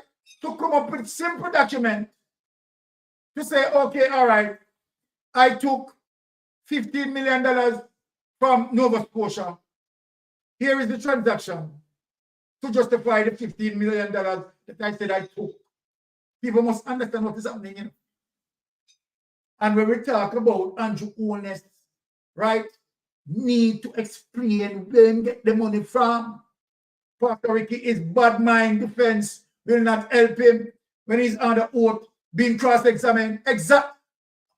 Look here, Pastor Ricky, we need to tell him, Pastor Ricky, that if this man put into the judiciary, and this is one of the reasons why they are fighting hard not to put him into the judiciary, because the judiciary is not going to give him time like the Integrity Commission give him to come up with any documentation. He has to explain. Brian, let me go back to the document because everybody's contemplating whether or not they can file together, and I want to show them that it's a joint. Yes, it's a joint filing. So let us get back to the document. Yeah. To it. You can bring up anyone. Let me bring up this one.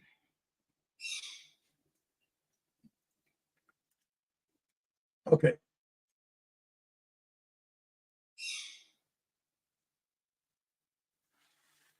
Most honorable summary of income, assets, and liability, right? Children, spouse, and children. Yeah. Okay, so here it is. Bring it up so we show them, and they file together. Okay, so if you look on the left, people. Yeah, if you look on the left, people, name of declarant, right? Andrew Michael Holness, summary of income, assets, and liabilities of declarant, spouse, and children as of September 3, 2020. So they filed together. All of them said that. Right? So, right? They fight together. No, not two way about that. They fight together, right? And this is what we are saying, right? As a result of them filing together, you should have now seen, right, that $800 million reflecting on that statutory declaration because they filed together. Not seeing it, that's an issue. That's a problem, right? Andrew and his wife owes Jamaica a huge amount in unpaid tax in land and more. Jamaica is experiencing an epidemic of corruption under JP-led government. No two way about that, right? So, and this is what, you know, investigators will ask, right, as it relates to them filing together. So, obviously, the $800 million being in from the Integrity Commission, right? Being in, right? But they know why they hide it, because they know that their salary, right, their income cannot justify in terms of that. Goes back now to the question, Felicia, up to 1994, he owed student loan. Then he gets rich overnight. Exactly. Exactly. You understand what I'm saying? And what you're saying here, people, as it relates to investigation, right? The 800 million development at least flat. No, people, let me say this. We could take the sort of diatic politics out of the thing. Put the diatic politics aside. And we could ask yourself a question. Right? Based on the Prime Minister's salary. Right? Him and his wife. Right? His salary can never give him, you understand, the wealth that he has, even what he presented to the Integrity Commission. Because let us accept this. So let us put what I want the people to think about. Let us X Juliet owners development that value 800 million. We are not going to involve it in terms of what I'm speaking about. We are also going to X the evaluator report in Zara Burton investigation, so the house valued $2 million. So what we are going to do now, people, we are going to accept what Andrew Owners, right, provided to the Integrity Commission. And this is the problem. This is where the problem is. So even when you X out these things, the Juliet Owners complex and the 2 million that the evaluator claimed, when you look at it, okay, the 56 million, let us deal with the 56 million that we said the house value. The question still lies, how do you get the $56 million? That is the problem, people. And you only claim that he ascertained it through supplier's credit, loans from bank, and mortgage. So then, the three mediums that he spoke about would have, of course, investigated by the Integrity Commission, because that was investigated by Zara Burton. And remember, in Zara Burton report, no loans was found. No mortgage was found. Nothing listed. Nothing listed. So then, you are going to tell me that the Prime Minister doesn't need to explain this? Goes back to what I'm saying, people. You know, you understand what Mystic Sensation is saying. That the Integrity Commission report that Big Mama is reporting on and talking about 4 accounts. It is much more than that in the report. And if it wasn't damaging, they wouldn't try. You understand? To suppress it. But time is catching up on Andrew Holness, because I know you Jamaican, and I know all of my Jamaican people is watching for the 17th. Let us watch for the 17th. I said, okay, all right. If the 17th come, and you hear Andrew Holness, let me say it now. Before the 17th come, if any of us see Andrew Holness start to resort to some SOE, to some this, to some that, the whole world knows that deflection. The entire world is going to know that deflection. What the world needs to see Andrew Holness is the report being tabled on the 17th. We don't want to hear nothing about no by-election. So, regardless of the multiple by-election where you want to have, we don't want to hear nothing about the by-election. We don't want to hear nothing about no by-election. Brittany, people, we need to start punishing them with our vote. They have to realize they are working for the people. Too much disrespect from this JLP people. Definitely. So my people, let us wait. Let us calm our nerves. I said, okay.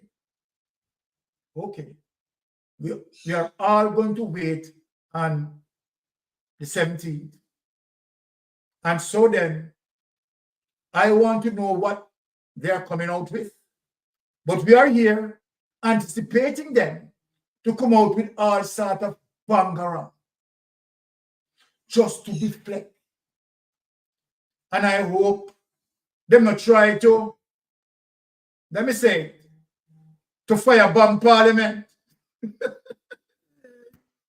Andrew, boy, Andrew, I would like to be in the seat that you are in.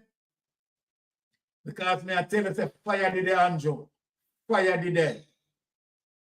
So all the spin what Big Mama want to spin.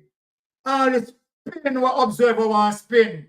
All the spin what G2K want to spin. Me I tell you now, fire the day. So we all are waiting. Pastor Ricky, everything that we are throwing out are all distractions. Exactly. Pure destruction. Pure destruction. We don't want to hear about no by-election to deflect from the Integrity Commission report. Exactly, Ricky. Exactly. So, Ricky, we are looking, we are waiting, right? We are waiting to see that September the 17th, all right, based on what them said, right, as it relates to 4 accounts, right, and it's only $380,000. Sure, this is a nothing burger. There's nothing to see here. I mean, you waste the Prime Minister time talking about statutory declaration and talking about illicit aid over $380,000 for accounts that not even owned by the Prime Minister. The Prime Minister just connected to those accounts via his mother and father and so on and so on. So they must shift the narrative. Refuse, the narrative cannot be shaped. The narrative cannot be shaped. So I am asking people to just bear some patience with the Integrity Commission investigators, because I know very well. Because look, let us utilize our common sense. All those 4 accounts come from what? Bank of Nova Scotia. No, you're going to tell me that the Integrity Commission took 3 years where all the information is at one place? No, that could have done in less than a day. I could have done it in less than a day, right? If myself and a committed team of auditors, right, where all the accounts in one entity, how on God earth it is going to take me 3 years? People use the brain. Oh, that is going to take me 3 years. And then I'm going to recommend charges. You understand? For what? $280,000? That is crazy. No, Pastor Ricky, in the voice of Bob Marley, you can fool some people sometime, but you can't fool the people all the time. And I tell you that Andrew Holness is so barefaced. Right? So barefaced, and that's why I said he's 100% pure evil. Right? He will look you in the eyes.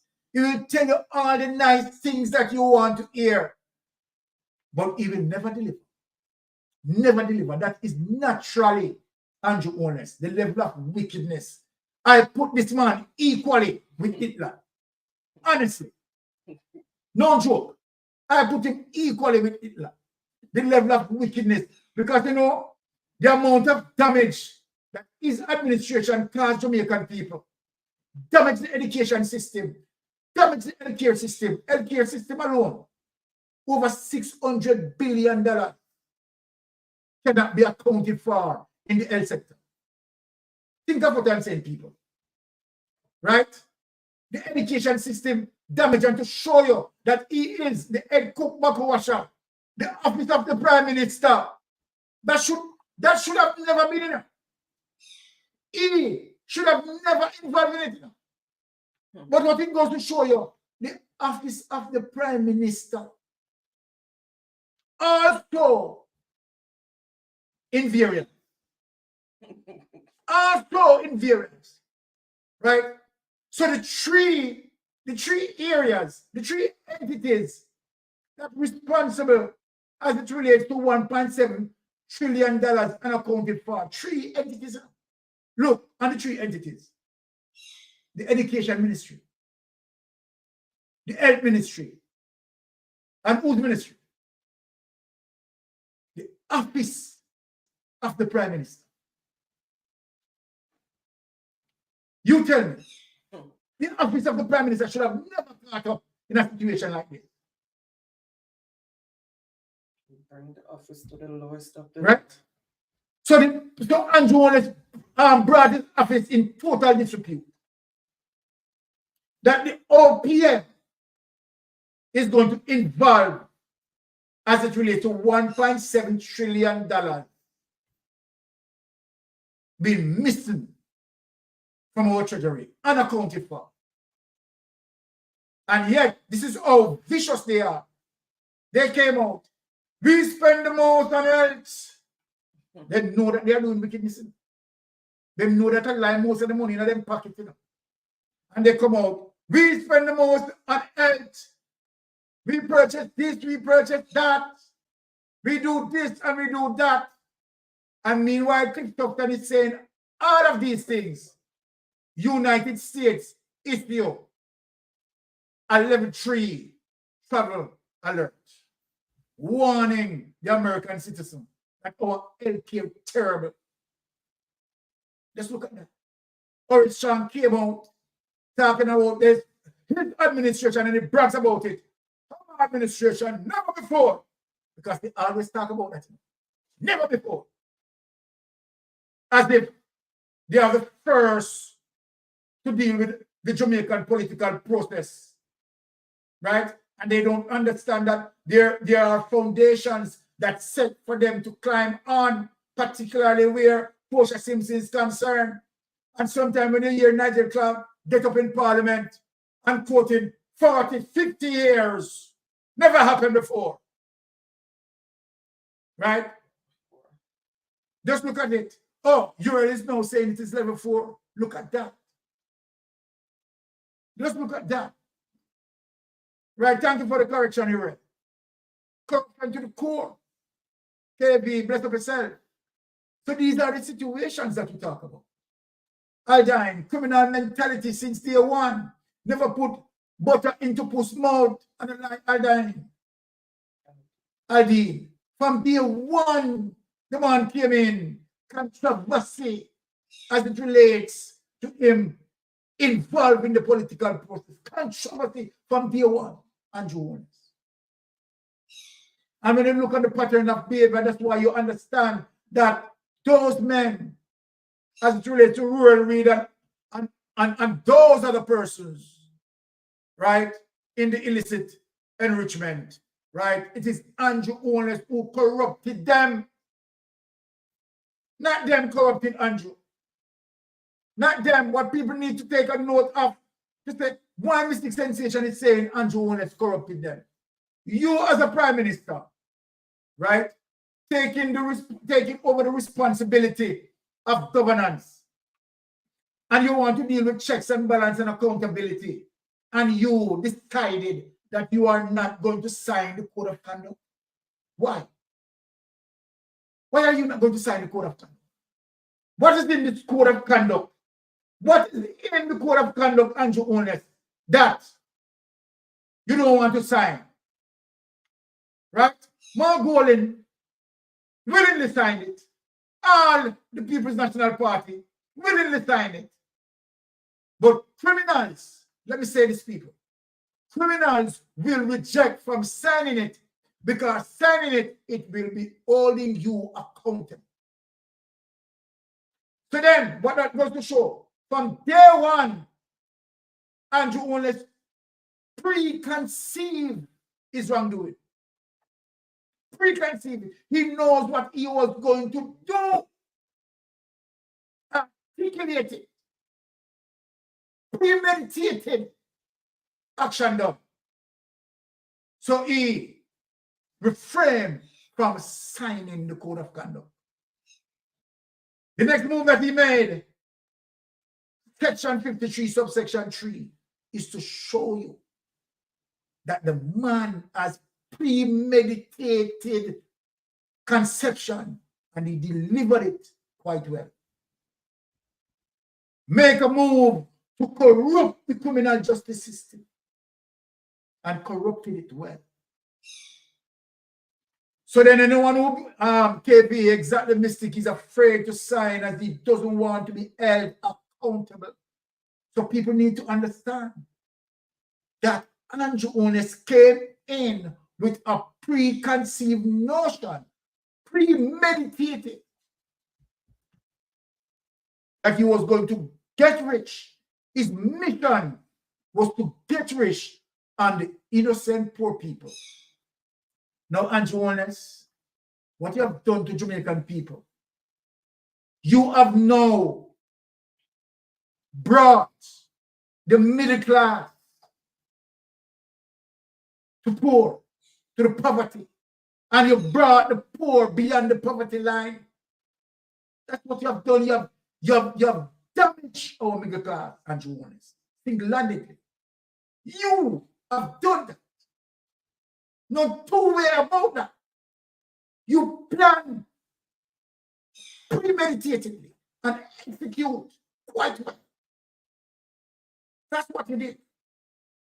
Right? Look at the inflation. Look at what the people are facing. Look at what the people are facing.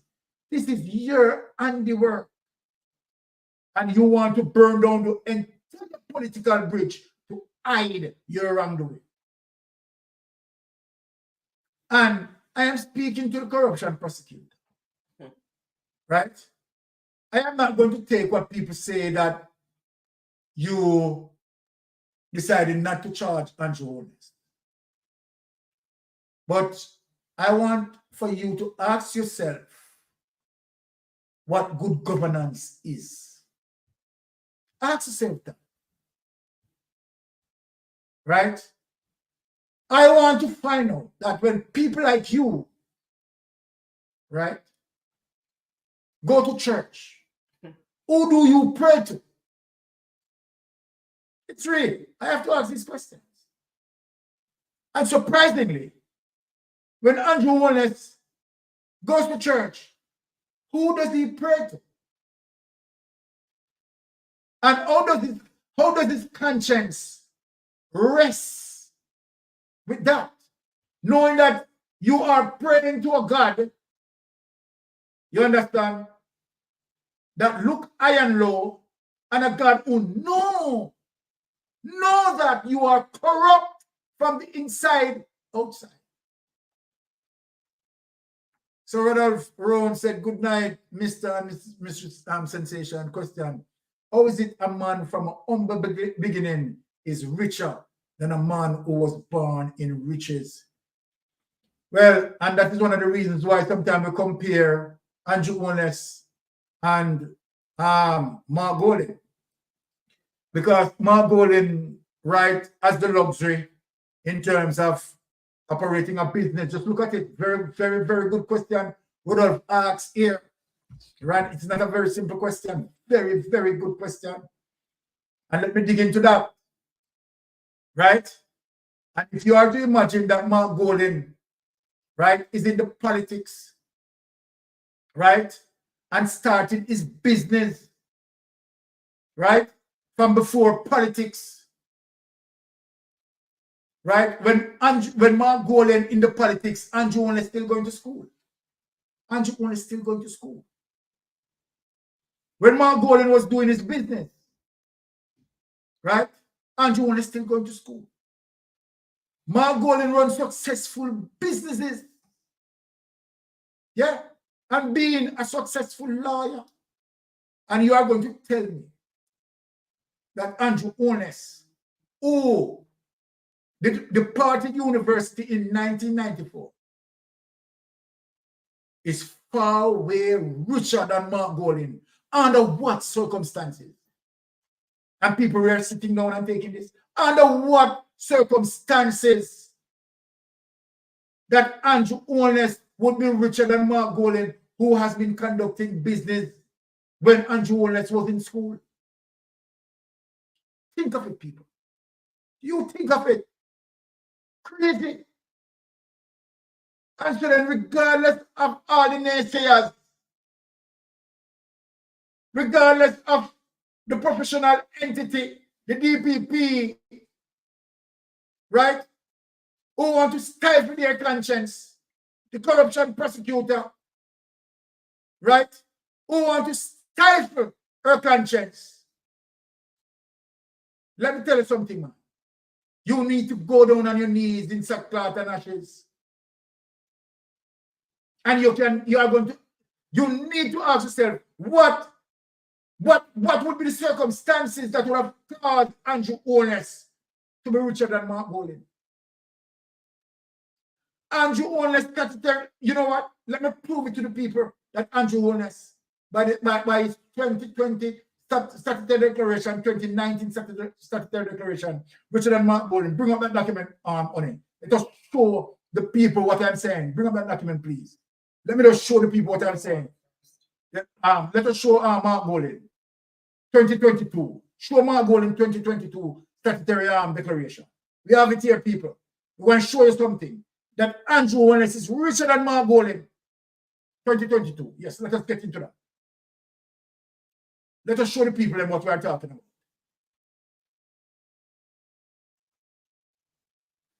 Right? And people don't see something wrong with this. Yeah? It is not like Andrew Holness was in business before he comes in politics. Here it is, people. Right? Income, assets, and liabilities. Mark Golding total assets, $163 million. 100, here it is, people. Total assets, $163 million. Right? Let us look at Andrew Holness. And this is Mark Golding. This is Mark Golding 2022 for 2021. Right? Yes. So let us look at Andrew Holness. Let us look at Andrew Holness. These are the things that we talk about. Let us get to Andrew Holness to show the people. But him not failed in 2022 yet. It must step up 2020. Yeah, 2020 for the 2019. So click on the 2020. Let us look. Let us look. And you're going to tell me that. Right? So look at this paper. Here it is.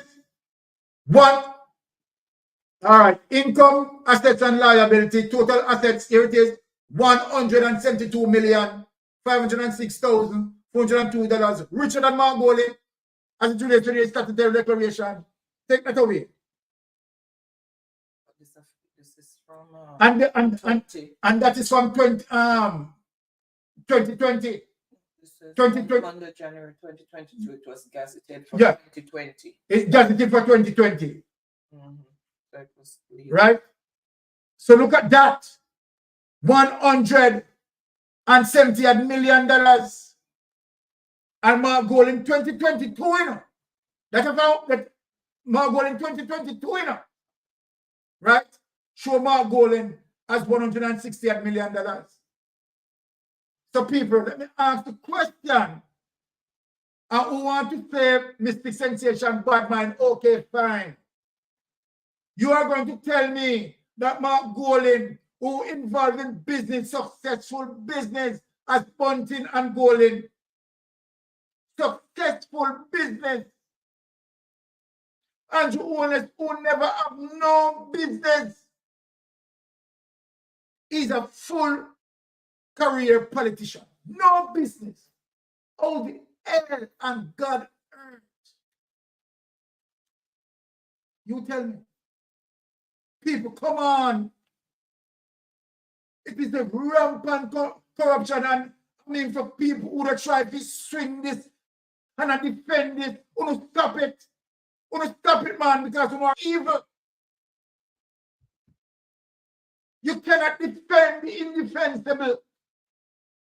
People who are trying to defend the indefensible, it cannot be defended and shouldn't be defended. It is an ultimate wrong. How you explain that? How you explain that? Under what basis, under what circumstances that you have explained? But they can't really defend him, you know, because most time they come and comment, all they do is throw shit. Right? Because they can't defend him. And they This don't know is the a first thing to study. say, so they come and say and drop your shit. This is a study. So regardless of what people are saying and the deity are saying, that your bad mind will go to man being big house. Right? That man building big house, you understand, in terms of digging in my pocket. It must not be happen. It is sickening. All right. So let me take a call. Yes, caller, you're live on Mystic Sensation. Go ahead. But man, Yes, you're right. Why you asking the corruption prosecutor if you have something what you don't have? Conscience or something people bad with it. But you never what anybody will tell the neighbor about it, they have no conscience, so they could put that aside. All right. Conscience don't go for everybody. Oh, Jesus. All right. God. All right, my brother. But the next part we need to discuss though is remember Jamaica is a chopper culture, you know. Yes. Right? So if you do a regular 9 to 5 and expect to be like the choppers, you're the on the wrong boat. Exactly. So if you want to have money, you have to try the chopper line. Yes, true. Remember say football is a chopper, a real chopper, you know. All right. So, yeah. That's no joke. Remember say choppers around the middle. Exactly. So the way I understand the chopping business, I know how we think you work. All right. You're so right. You're so right. You can't compete with Mark have to do 9 to 5 and get a salary. All right. We chop the line and we can buy Markets and BMW. And if you are suffering that soul all day, when you work 9 to 5, come on for that boy work 9 to 5. Exactly. If you want to have something that you have to be a chopper. Yes. All right. That's what I said. But did I tell the people them to go over Bolo, Vienna, and you never did that? All right. So people, remember, I forgot. You understand to even tell the people to make sure so no go over Bolo, VNR, right? And you understand, bless up the man thing, subscribe to him channel because he's doing solid work over there, right? So please go over Bolo, VNR, right? And subscribe to Bolo channel. I don't know how I forgot. I should have done this from the beginning. My apology for that. So, just go over Bolo VNR, right? And, bless up him channel is really carrying on some excellent work over there. All right, so that is the end of the clip tonight. And I said, once again, thank you all for passing through Mystic Sensation. As usual, wifey, and over to you. All right. Okay, Monica. All right, Monica. Yes, man. Bolo is doing some excellent analytical work over there. So people, feel free. Make sure you go over Bolo, you understand, and endorse him. And remember, also aromatic, endorsed aromatic. And remember, lonesome, you understand? Yes. Don't know. We have the ladies, you understand? Anissa Belrose, Hot for the Press, right? Kamala Right Mango, you know it, right? And all vloggers who are doing, wonderful job. A lot of vloggers are doing some Rattigan friend, you understand? I remember Rattigan. Bless up Rattigan, go over Rattigan. You understand? And that's Rattigan, you know the thing set. You understand? All right. So here you go. And wifey, over to you. All the other vloggers, you were saying. Yeah. Huh? No, you were saying go support all the other vloggers as well. Yeah, man. All the other vloggers who are vlogging, you understand, they are doing a good job as well. So, you understand, and that's all right. Okay, so thank you so much for that. Very insightful as usual. Discussion. Oh, Jesus, man, that foolishness. For that insightful discussion, KV said, make we talk, Jeffrey Tavares. Yes. Yes, make we talk, Jeffrey Tavares.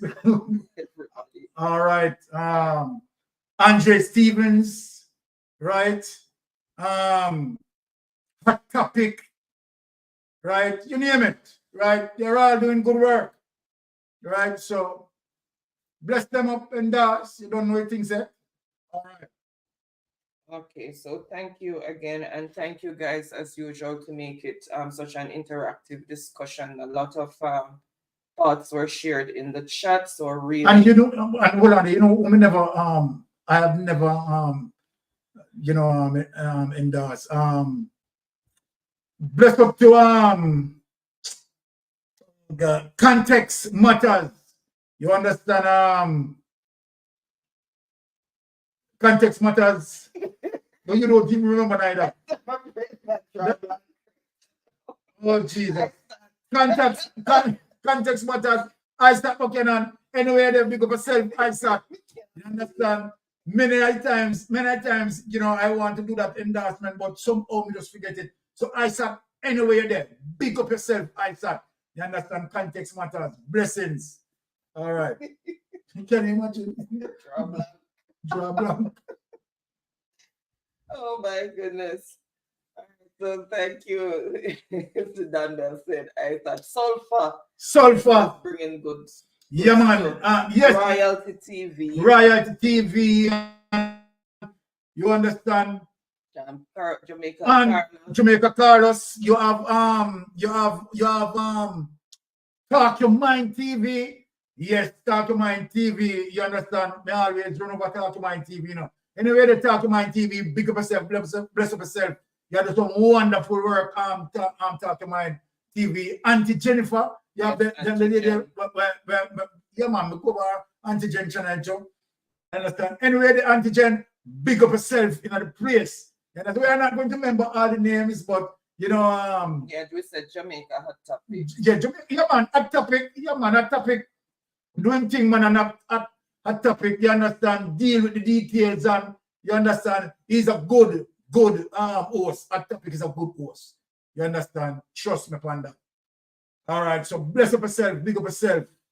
All right, guys. So we are going to go into Jeopardy. We're going to be playing for credit. Let me just clean up some of this. All right. We're going to be playing for credit. So the person with the most points will get 1,000 Jamaican dollars credit, Digicel or Flow.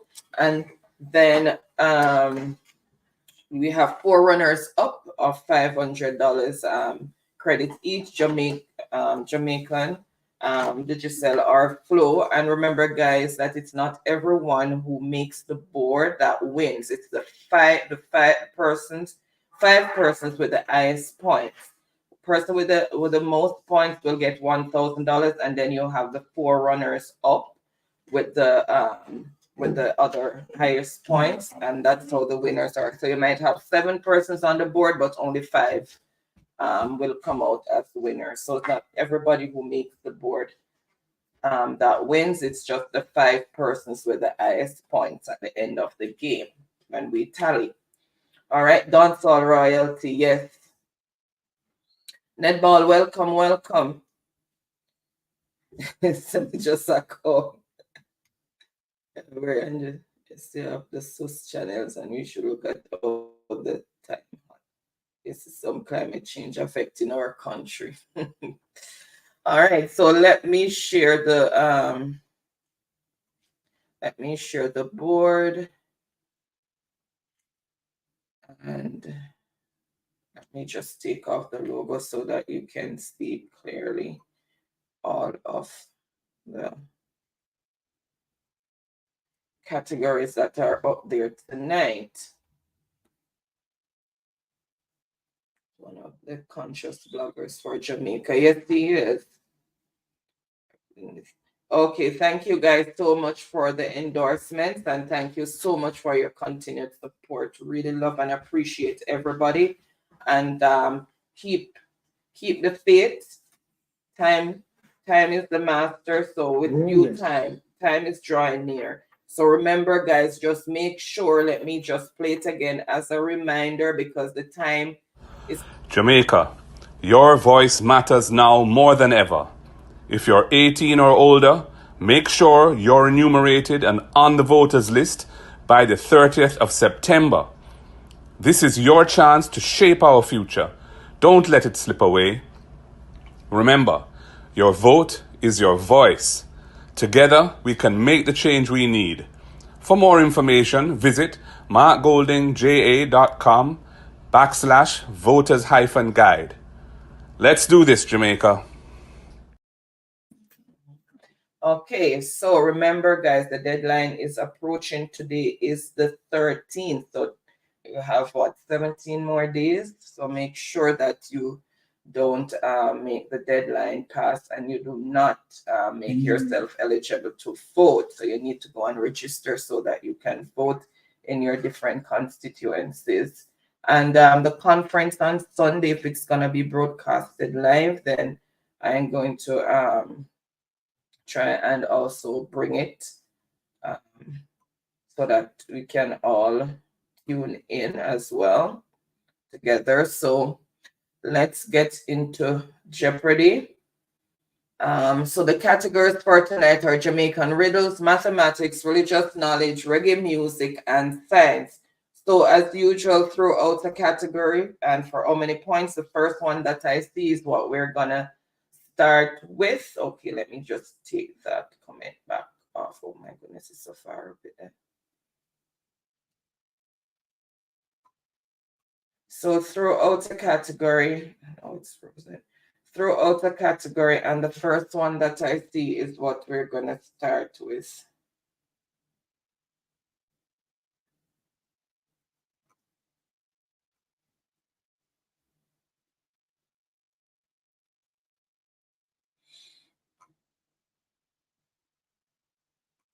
Okay.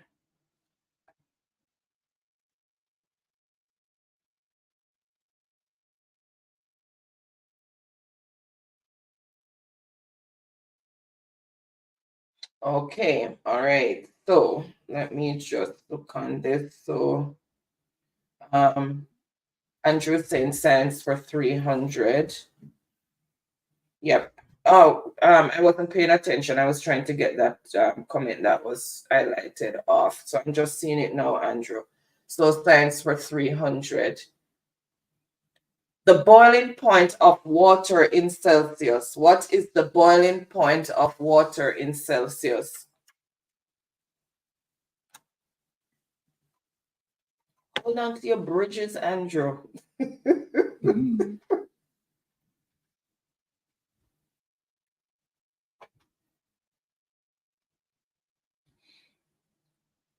Ricardo, welcome. Happy Friday. So in Celsius, boiling point of water in Celsius, you don't have to write the Celsius back, just put the number because Celsius is already in the statement. You can just put the number.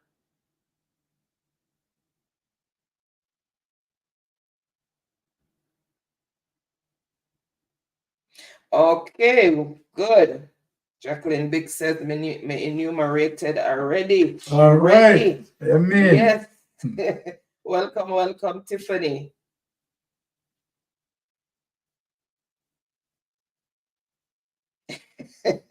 There's credit to give the girls. All right, so I see the answer that I'm looking for, and it is 100 degrees Celsius. So 100 degrees is the boiling point in Celsius, and that is for 300 points. So let's see who picked up those 300 points. Let's get my book.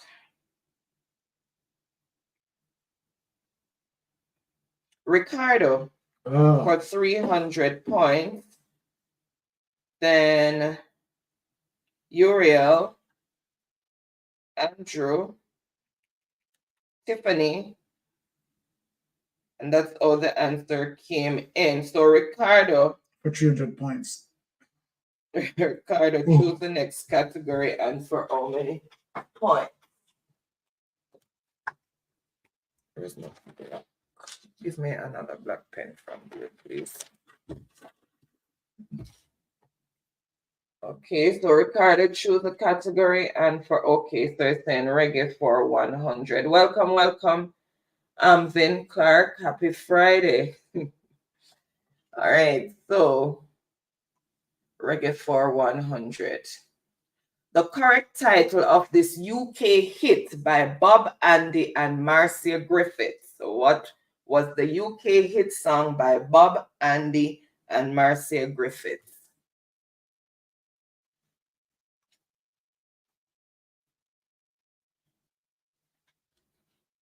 Let me hear a pin drop from here.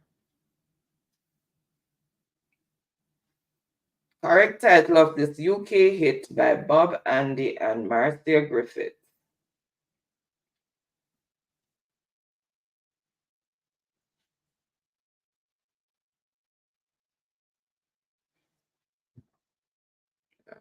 Where am I? Okay, here.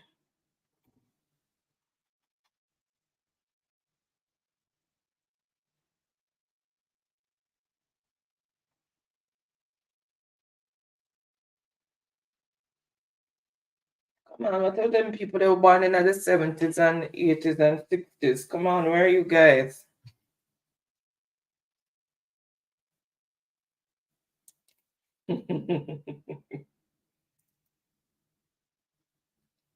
All right, I see the answer that I'm looking for, no delays, and it is, what is Young, Gifted, and Black? And Young, Gifted, and Black was written by Nina Simone, Weldon, and Weldon Irving. It was a number 5 hit on the UK singles chart for Bob and Marcia in 1970. It did not chart in the US, so it was a UK hit. So just a little fun fact there. All right. So let's just let's see who. So the answer person who answered correctly was Andrew, and that is for 100 points. Andrew for 100 points. So Andrew, choose the next category and for how many points? Yes, those music cannot die, Andrew.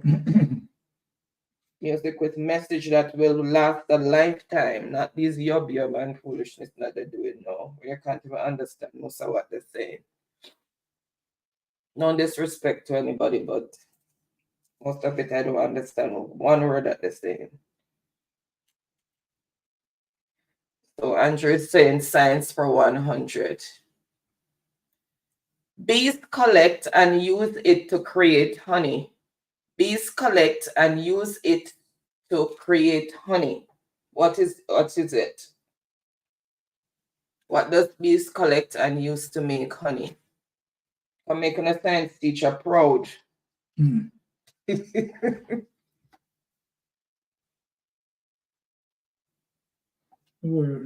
Smith Andrea, 100 points. We can only talk once. And once. The mistake once, who gets it? I'm not going to repeat myself. All right, I see the answer that I am looking for, and it is, what is nectar? And that is for 100 points. So let's see who came in with the correct response. So they collect the nectar from the flower.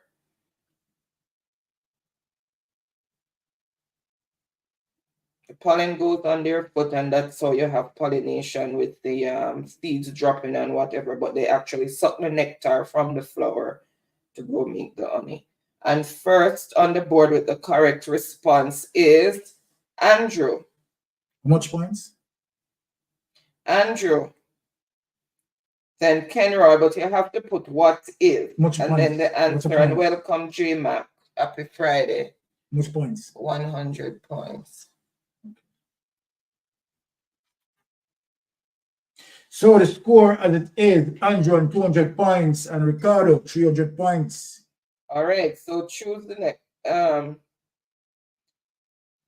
next category and for how many points.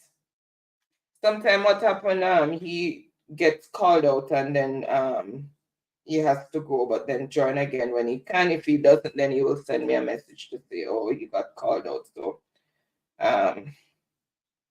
I'm answering you, Andrew, regarding Truck Life. So that's what happens sometimes. You'll see him at the beginning, but because of the nature of his job, sometimes he get called and then he has to go. But then when he comes, you message us and let us know that he had to tend to business. All right. So, Andrew, science for 200. The hottest planet in the solar system. The hottest planet in the solar system. Name the planet.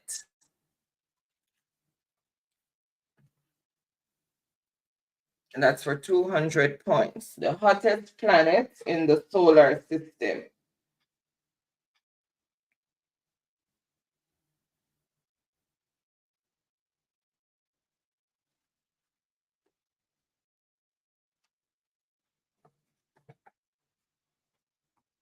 All right, I see the answer that I'm looking for, so no delays, and it is Venus. So that's for 200 points. So 200 points, Venus. Let's see who picked up those 200 points.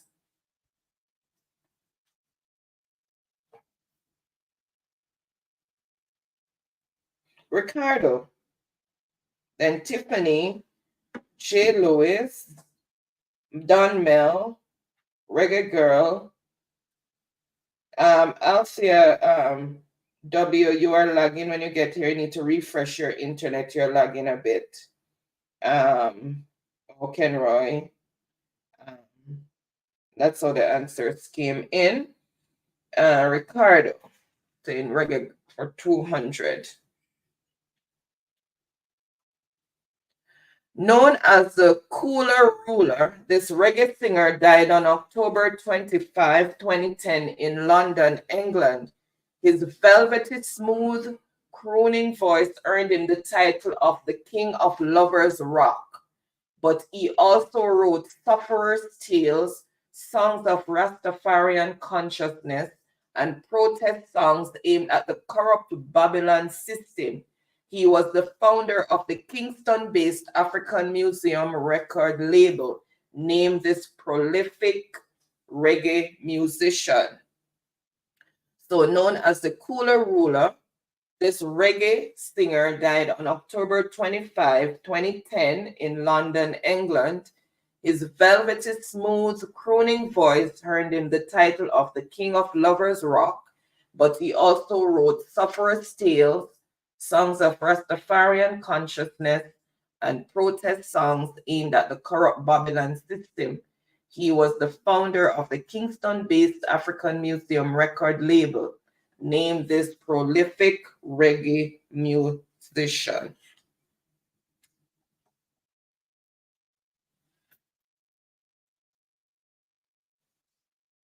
And remember, when you're writing the name of a person, it is who is and then the name of the person.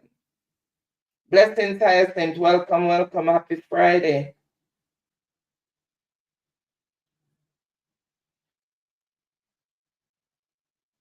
All right, I see the answer that I'm looking for, known delays, and it is who is Gregory Isaacs.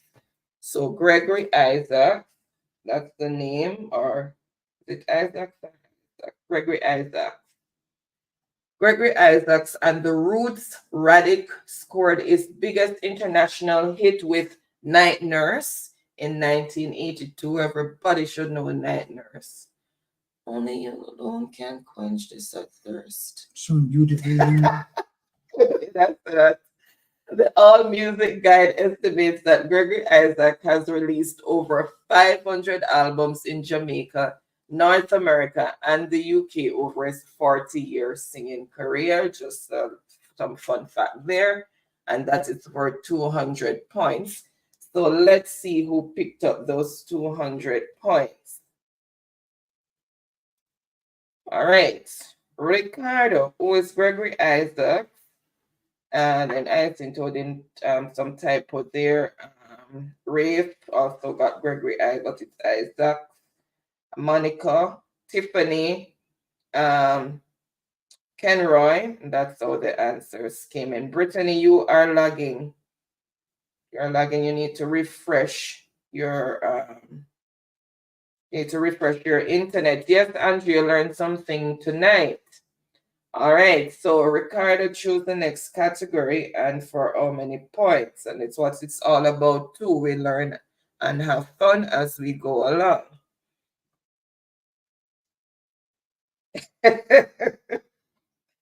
That's how it goes sometimes, I think.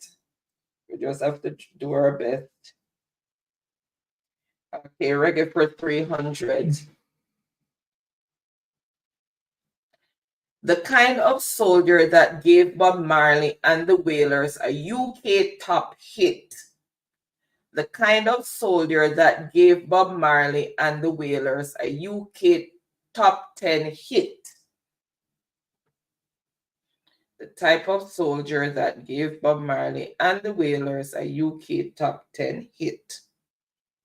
Soldier is already in the statement, so whether you put it at the end or you didn't put it, it's already in the statement. You ask the kind of soldier.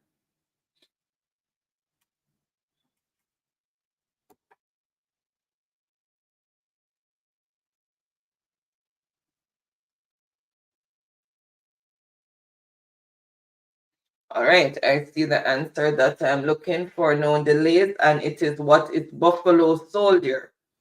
Buffalo Soldier was a number 4 hit for Bob Marley and the Wailers on the UK singles chart in 1983. It did not chart in the US. Right, so that is Buffalo Soldiers, and a little fun fact there. So let's see who first came in with the correct response.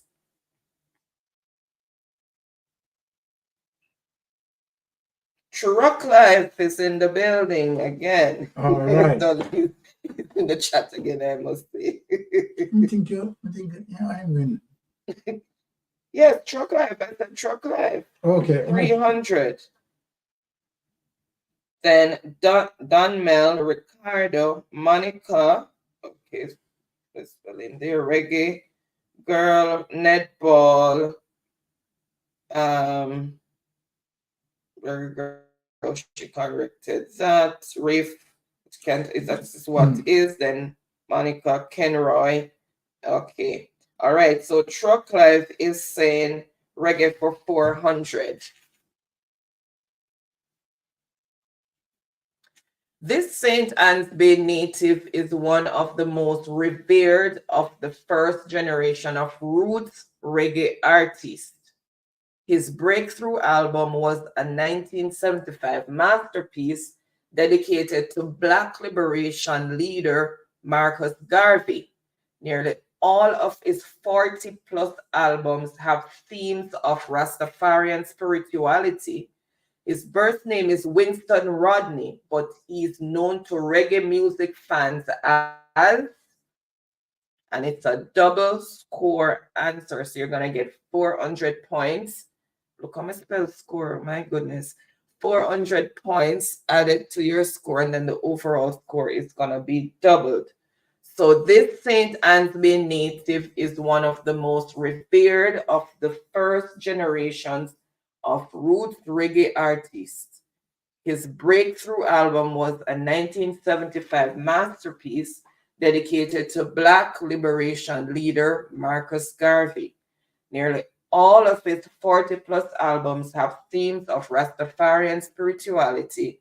His birth name is Winston Rodney, but he's known to reggae music fans as. Right.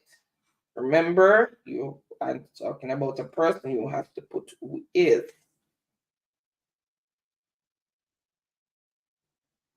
All right, I see the answer that I am looking for. And reveal the answer. Who is Burning Spear? So Burning Spear. In 1969, another Centon Parish native, Bob Marley, arranged a meeting between Winston Rodney and Studio One producer Coxsone Dodd that resulted in the beginning of Burning Spear's highly successful 4-decade singing career. So another fun fact there.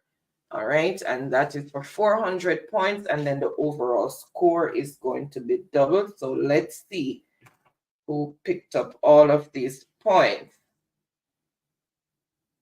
All right.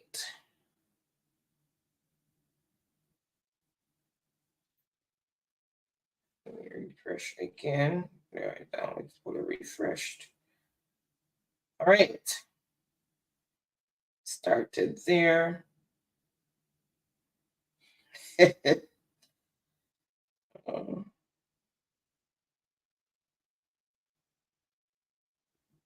Oops, Don Melly put, okay, he redeemed himself.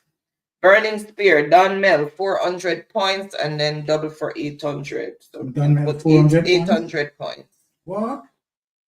Don Mel jumbo like that? Yeah, him fumble with water, then him quickly correct and still get it. So the Burning score, Spear, and then Tiffany, sorry, at the S on the end. Then Queen's Chronicles, welcome, welcome. Happy Friday. Blessed Chronicles. So Burning Spear didn't put who is Ricardo. Okay,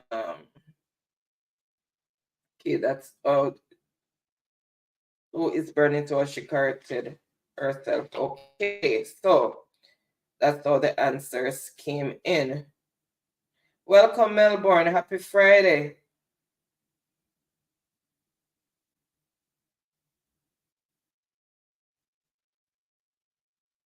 All right, so Don Mel is saying music for 500. So the score as it is, Andrew on 200 points, Short Life, 300 points, Ricardo, 700 points, and Danmel, 800 points. All right, saying music for 500. So we're finishing off music, and this is double point answer. So 1,000 points for this answer. The Melodians' original reggae version of this song appeared on the soundtrack album of the 1972 movie, The Harder They Come. Bonnie M had a UK #1 hit with their cover version in 1978, named The Song. The Melodians' original reggae version of this song appeared on the soundtrack album of the 1972 movie The Harder They Come. Bonnie M had a UK #1 hit with their cover version in 1978. Name the song.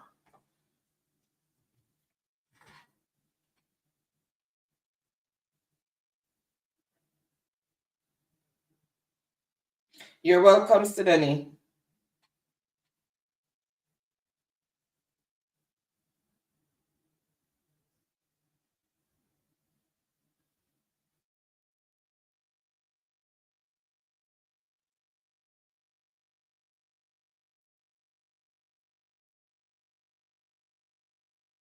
Welcome, welcome, Marsha. Happy Friday.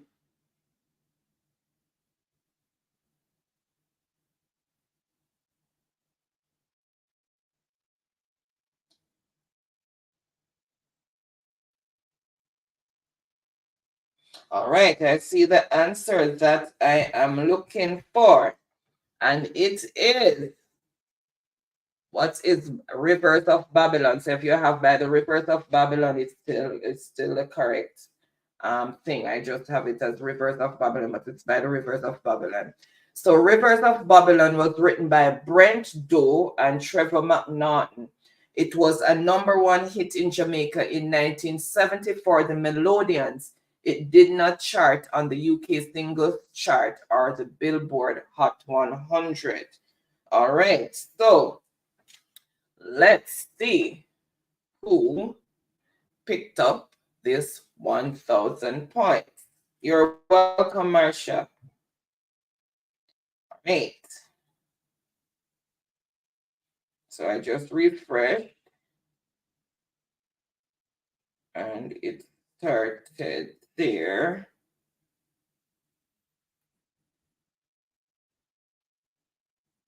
Yes, Ricardo, Donmel had just gone on the board with the 400, so his point will just be double 400, so it's 800. It was a double score. So that's why it's 800, because it's just going on the board. All right.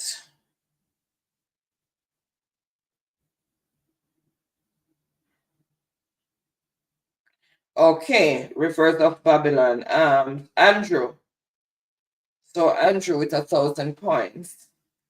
Reverse of Babylon. Andrew with 1,000 points. 1,000 points. Then we have Marsha also got reverse of Babylon.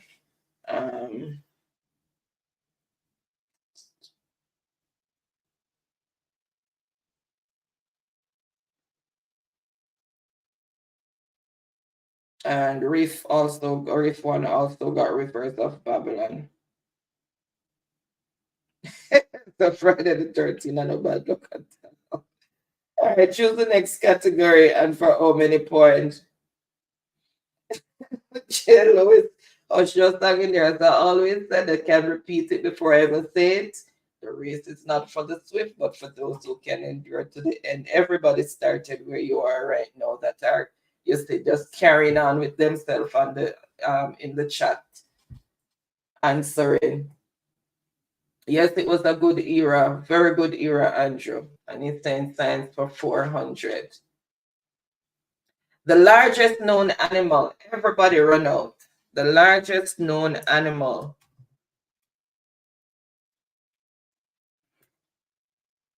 The largest known animal.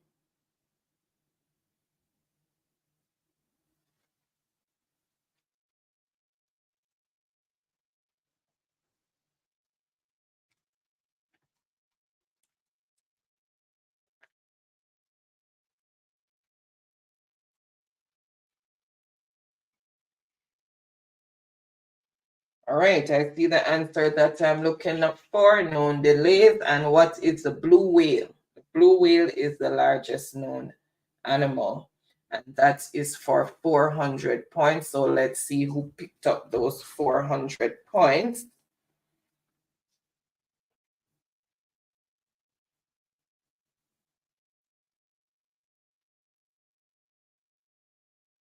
Ricardo, 400 points. 400 points. Then Andrew, Tiffany,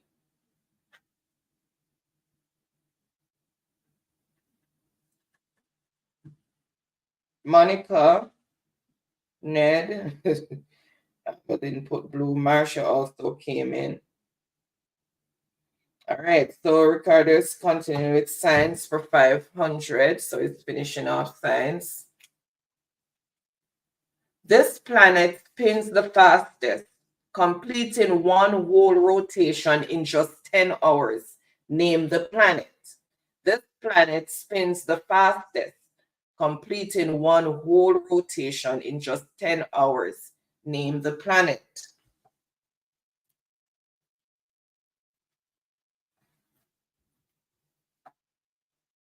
Everybody run out.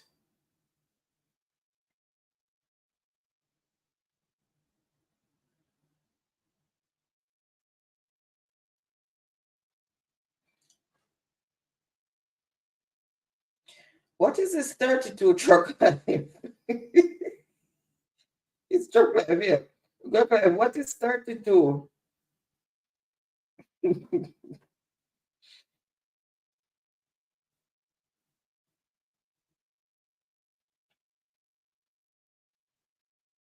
All right, I see the answer that I am looking for, and it is, what is Jupiter? So Jupiter is the fastest spinning planet, and that is for 500 points. So let's see who picked up those 500 points.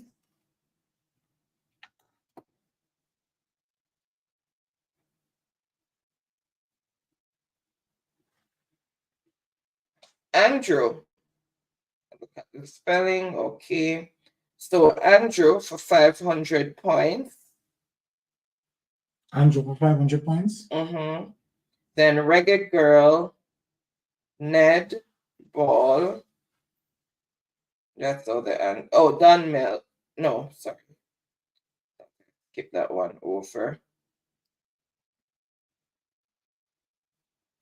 32 is what the freezing point, I think. You're not easy, so you're trying to get ahead of the game. All right. So he's saying religious knowledge for 100. Core as it is, Truck Life on 300 points. Daniel 800 points. Ricardo 1100 points. And Andrew 1700 points. Right, so people tell to make your Sunday school teacher proud, show that you went to Sunday school for to learn about the Bible and not just for the suck and the cheese tricks. Jesus' first miracle. What was Jesus' first miracle? Some people learn something at Sunday school.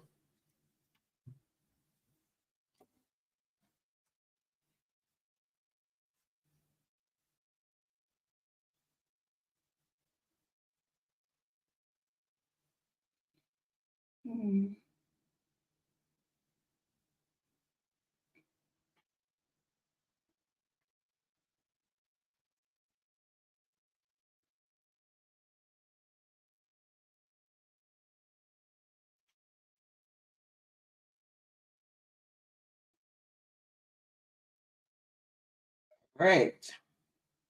I see the answer that I am looking for. And it is,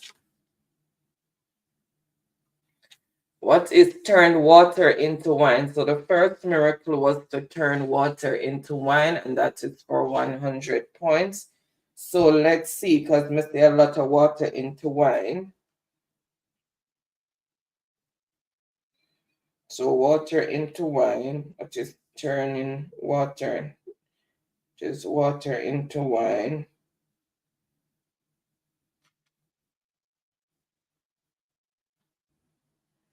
All right, so most people have water into wine, so, and some people put the turning. So how are we going to do this now? Do we give it one? Really, Andrew? Okay, that's nice. I used to teach Sunday school back in 92 and 93. Wow. So you know your Bible then, man.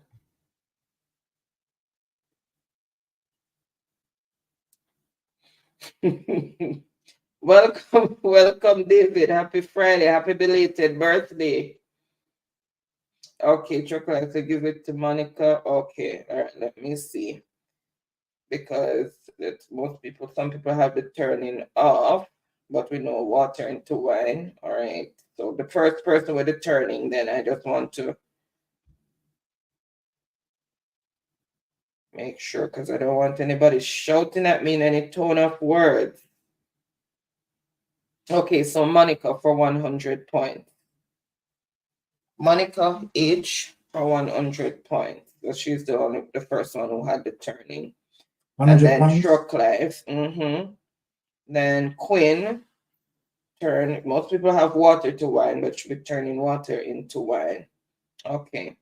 All right. Choose the next category, Monica, and for how many points?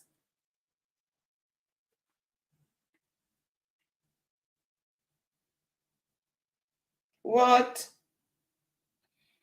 So you're my father can't sit down and read the man with the Bible when it comes to the Bible.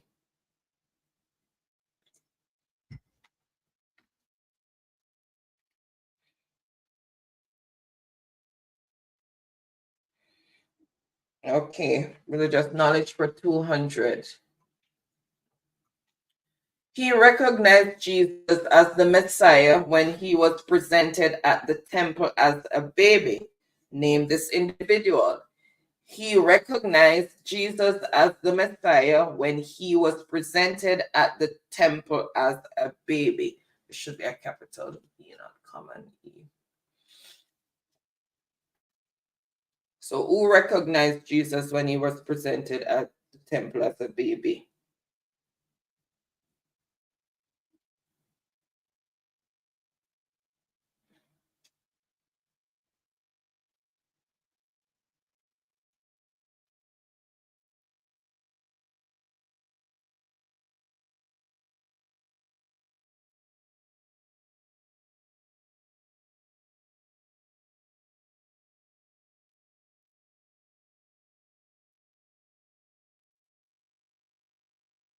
All right, I see the answer that I am looking for.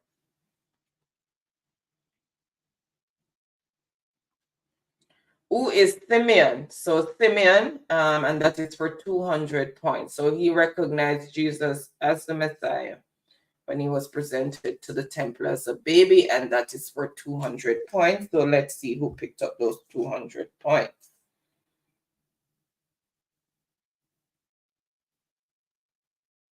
Andrew, 200 points. Then David, Tiffany, but forgot, left off the E.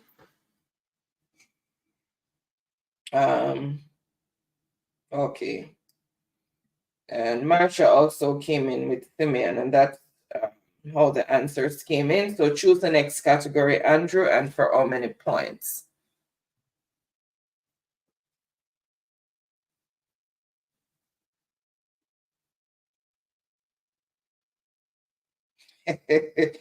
Religious knowledge for 300. Common name given to the first 4 books of the New Testament. The first 4 books of the New Testament, what are they commonly called? The first 4 books of the New Testament, what are they commonly called?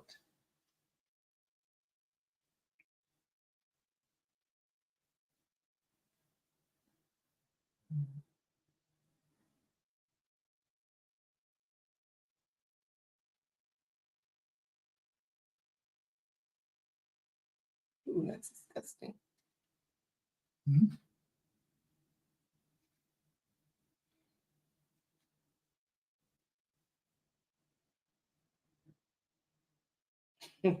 Thanks, Elaine.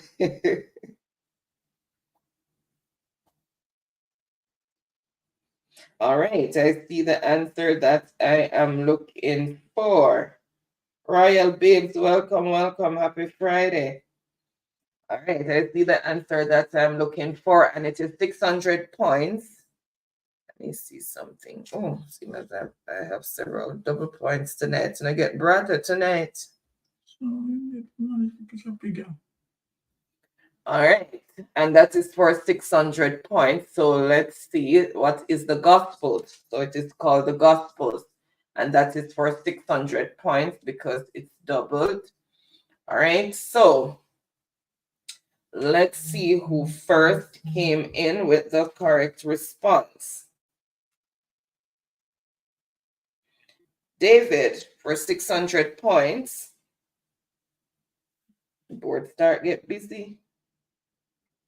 So David for 600 points, then Tiffany, Monica at the end, Reggae Girl, Royal Babes, Rafe also got the Gospel. That's how the answers came in. All right, so keeping it religious knowledge. So I'm gonna see Pastor Son are running for now 1 year. I'm gonna see Pastor Son running in on these religious knowledge questions. The tribe that Paul is from. Name the tribe that Paul is from. AKA Baga, where art thou? The tribe that Paul is from.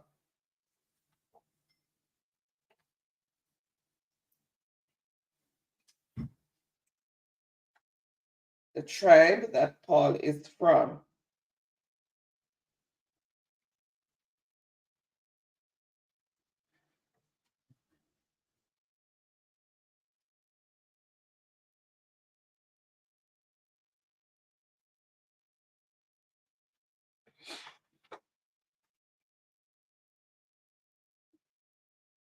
All right, I see the answer that I'm looking for, and it is, what is Benjamin? So Paul is from the tribe of Benjamin, and that is for 400 points. So let's see who picked up those 400 points. Let's see where it started. Uriel is on the board with 400 points. Uriel's on the board with 400 points. Then David, Reggae Girl. Okay, not again. And Andrew, Rave, Marsha. No, it is what? Because it's the tribe that we're looking at. Tiffany, Royal Babes. Okay. Choose the next category and for how many points, Uriel.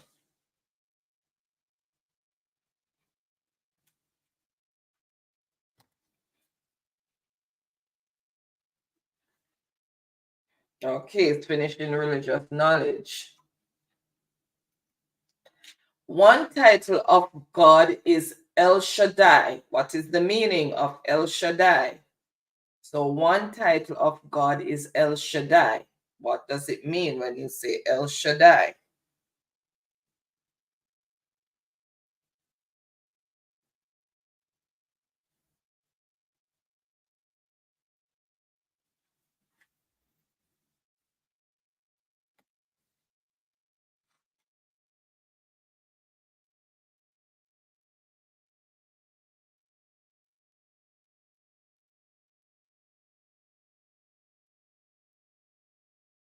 All right, I see the answer that I am looking for. Oh, everybody I run out. Sunday school teacher proud tonight, man. All right. What is God Almighty? So God Almighty, and you say El Shaddai, that's what you're saying, God Almighty.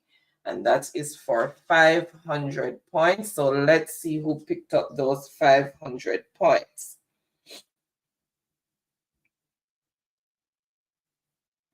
David. Then Andrew, points. Yeah. Then Andrew, Reggae Girl, Tiffany, Marsha, Rafe, Royal Babes. And that's all the answers came in. Says man, Andrew. I did capitalize the first letter of the beginning and also the first letter of the Almighty, but says man.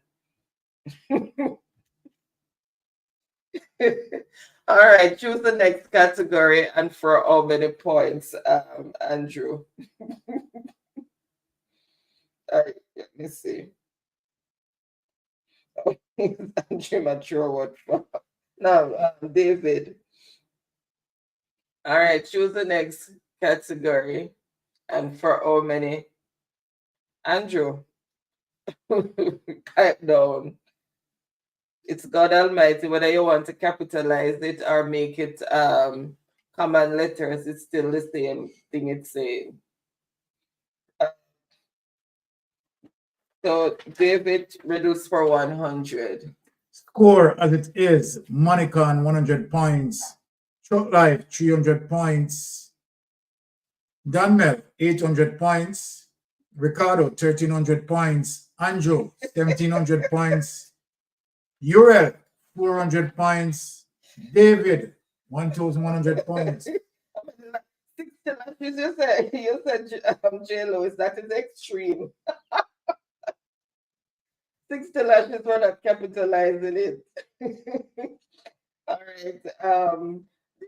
Said riddles for 100. Me meet a man who have button all over him body. Me meet a man who have button all over him body. So give me the answer to that Jamaican riddle. What is it? I meet a man who have button all over him body. What is it?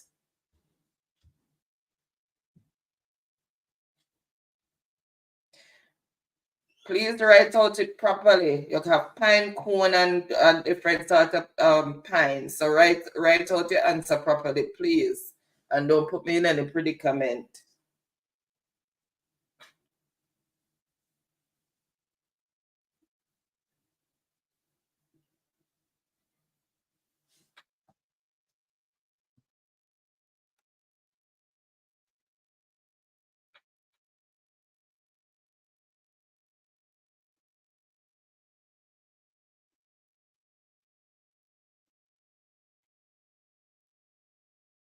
All right, I see the answer that I'm looking for, and it is what is a pineapple.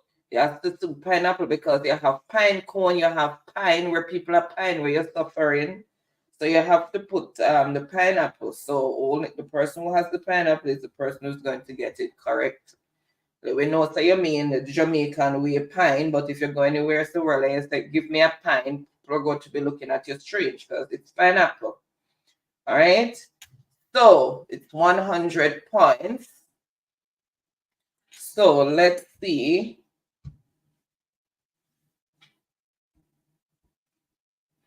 Who came in with the correct response? Dunmel. So Dunmel for 100 points. And the scorekeeper done. Scorekeeper, where you there?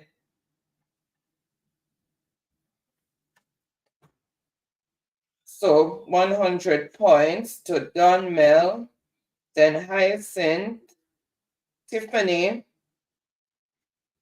that's how the answers came in. Miss and the topics are Jamaican riddle. So if I can slide, this time. No. So Dunmel saying riddles for 300. My father have a horse that him hold by the ears. What is it? My father have a horse that him hold by the ears. What is it? I put the score on already and tally it.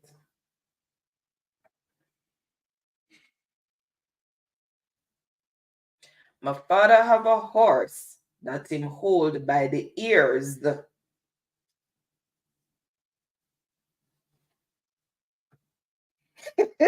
So what does it mean? Your father hold you by the ears.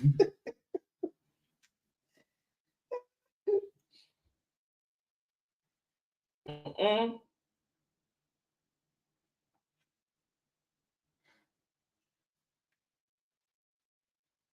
Still not seen the answer yet. My father have a horse that him hold by the ears. All right, I need to give you a clue. You have to put it over fire to use it. That is a clue. You have to put it over a fire to use it.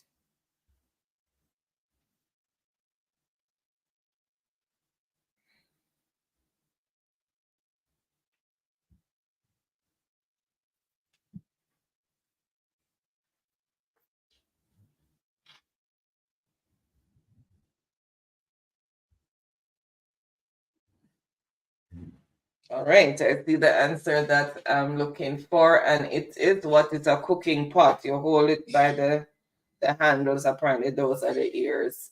So that is for 300 points.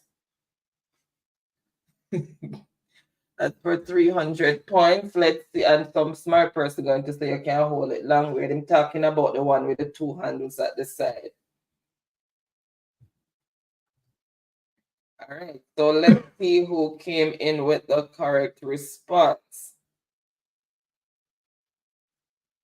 David for 300 points, cooking pot and your cold pot here, a whole cold pot by the side. Still, what is a pot? Yep, Dutch pot here.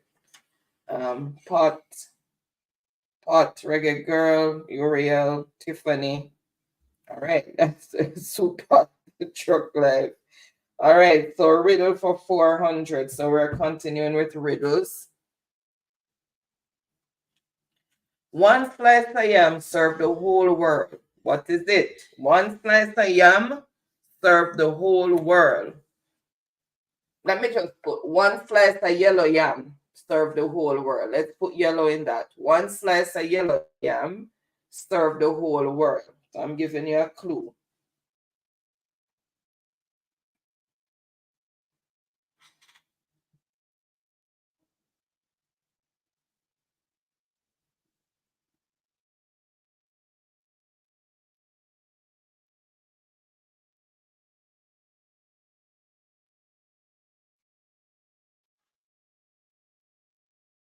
All right, I see the answer that I am looking for, and it is, what is the moon?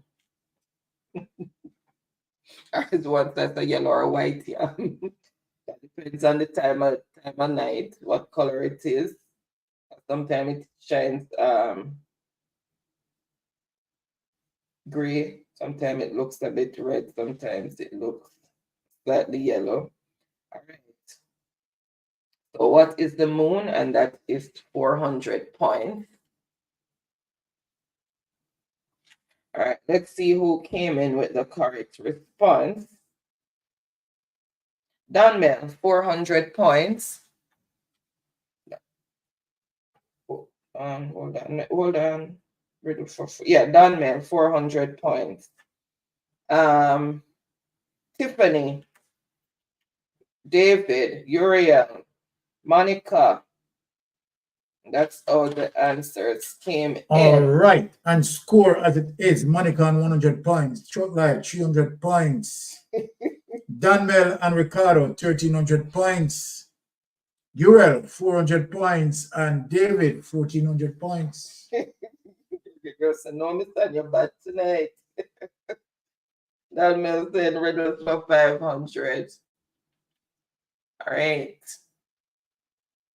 Somebody put Jesse in bed. I think so. I don't hear him. 4 brothers went on a trip, 2 before and 2 behind. Try as they might, the 2 behind could never catch up the 2 in front. So 4 brothers went on a trip, 2 before and 2 behind.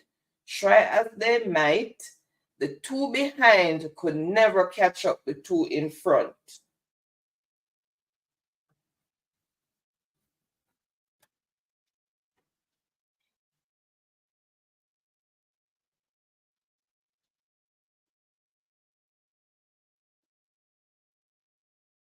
Oh, it's the moon you're looking for. What's the answer? I said. welcome, Jamfet. Happy Saturday to you over Bless here up in yourself, France. Jamfet. It's a greeting. All right, I see the answer that I'm looking for, and it is what is the wheels of the car? And that is for 500 points. So the back wheel can never catch up to the front wheel. All right, so that is for 500 points. All right, let's see who picked up those 500 points.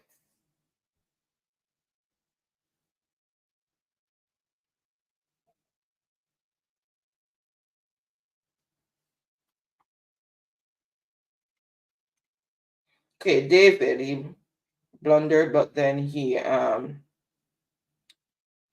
redeemed himself. So David for 500.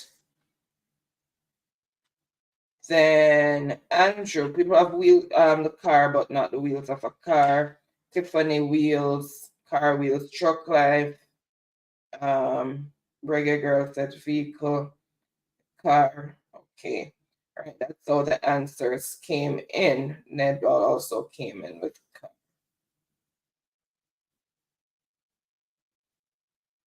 Old riddle. Okay. So that many times a very old riddle came before cars were invented. All right, so David is finishing up riddles for 200. Rastaman in the house, but him here outside. The Rastaman him in the house, but him here outside. What is it?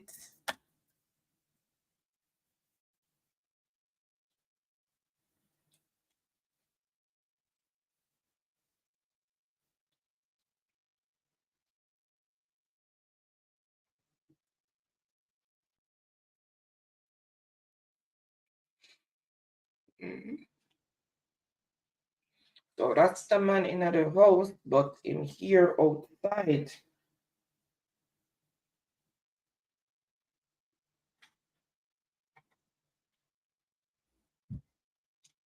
Empty. Done. All right, I see the answer that I am looking for, and it is what is corn? What is it? Yeah. Oh. So what is corn? So you have the covering of the corn, and then you have the hair hanging over on the sides. So the corn is in the house, but the hair hangs out. All right, and that is for 200 points. And first on the board with the correct response is David. Which points? That is for 200 points. Then we'll have corn on the cob. That means it's already out the sheet and it's cooked or over you prepare corn on the cob. Then Tiffany, Uriel. So the score as it is, Monicon 100 points, Short Life 300 points, Uriel 400 points, Short Life 300 points, Danmel 1,300 points, and Ricardo 1,300 points, Andrew 1,700 points, David 2,100 points. But Danmel, remember to the card that your feet don't have any hair hanging out. All right, so we have one category left, and that's math. So you don't have to put math. You can just put the points that you want for, because we're down to the last category, and that is for 300 points. So starting at 300. Subtract 573.9246. Subtract 215.6 from 573.9426. That's the way I should have said it. So subtract 215.6 from 573.9426.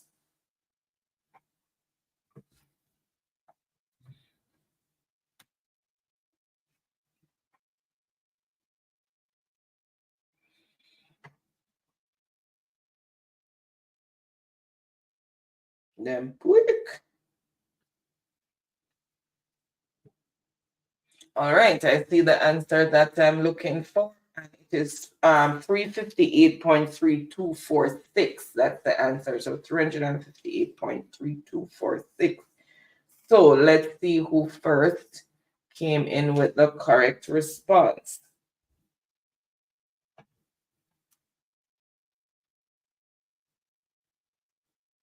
All right, so first on the board with the correct response is David, then Andrew, Truck Clive, Tiffany. That's how the answers came in. So David is keeping it math. Did you give David his 300 points? Mm-hmm. All right, so math for 5. So keeping it math because math is the only thing that's left. And you, as I said, you guys, we got a double point. So this is another 1,000 points. They got 3 double points tonight. Mel had $35 and withdraw some more money from his bank account. He bought a pair of trousers at $34, 2 shirts at $16 each, and 2 pairs of shoes at $24 each. After the shopping, he had $32 left. So how much money did Mel withdraw from the bank? How much money did Mel withdraw from the bank? So look at what it is saying, guys. So he had $35 and he took out some more money from the bank. He bought a pair of trousers for $34. So he bought 1 trousers for $34, 2 shirts at $16 each, and 2 pairs of shoes at $24 each. So those are important points there.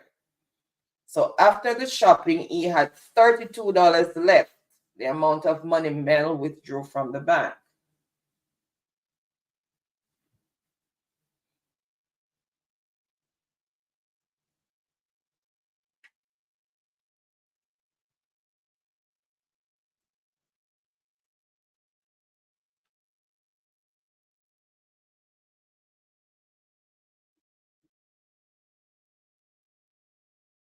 Another minute.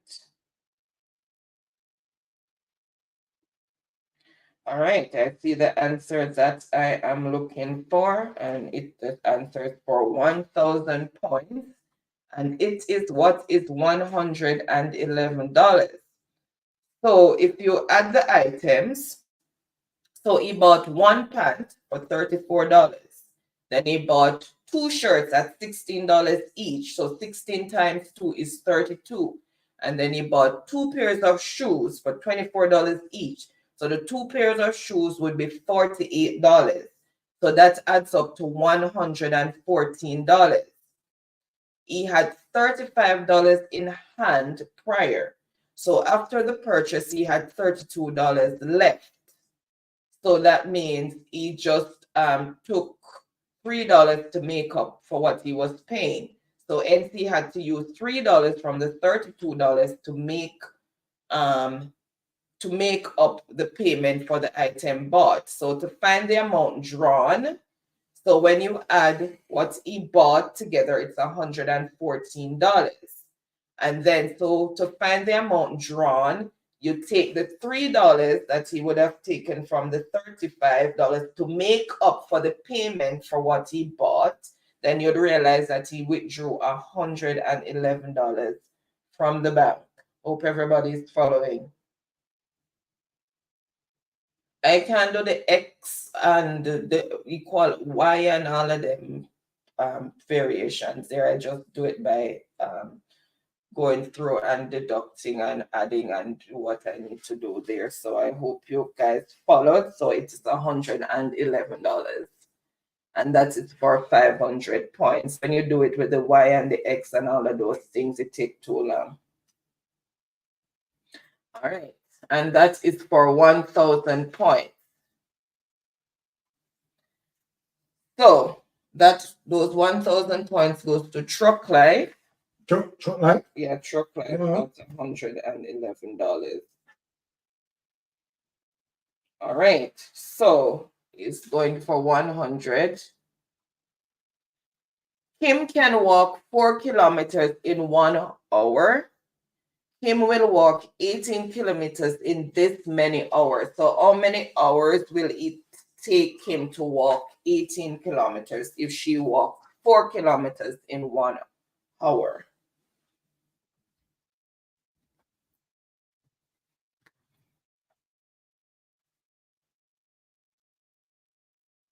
She walks 4 kilometers in 1 hour, and we need to figure out how many hours it will take her to walk 18 kilometers.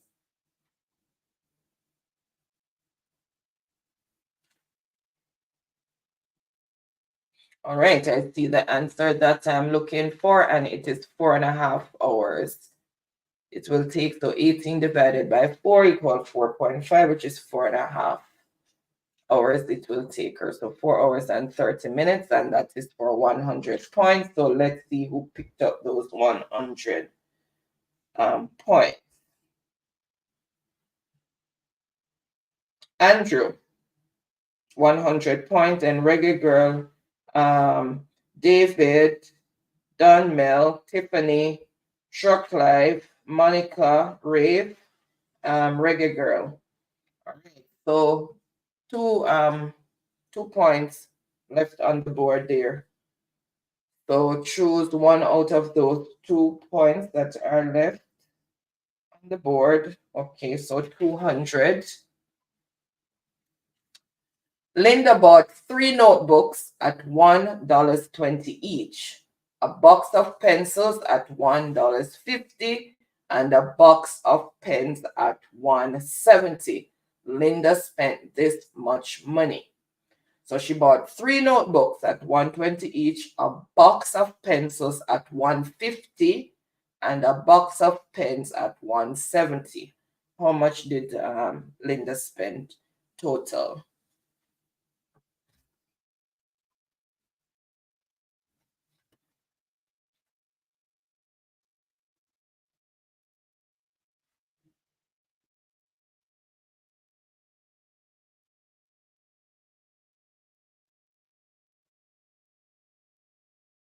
All right, I see the answer that I am looking for, and it is $6.80 total.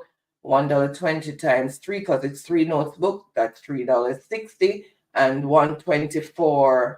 Sorry, and $1.50 for a box of pencil, and then $1.70 for a box of pens. That equals $6.80, and that is for 200 points. So let's see who picked up those 200 points. Truck Life, then Monica, Reggae Girl, Mr. Grant, David, Reef. Just came in and you forgot to put your points in. All right, and so we have just one left. Oops, where did that come from? Gora has 918 marbles. He wants to make pockets of marbles with 9 marbles in each pack. Number of packs he will be able to make. So he has 918 marbles, and he wants to put them in packs of 9. How many packs will he be able to make doing that? So 918 marbles in packs of 9. How many packs will you get?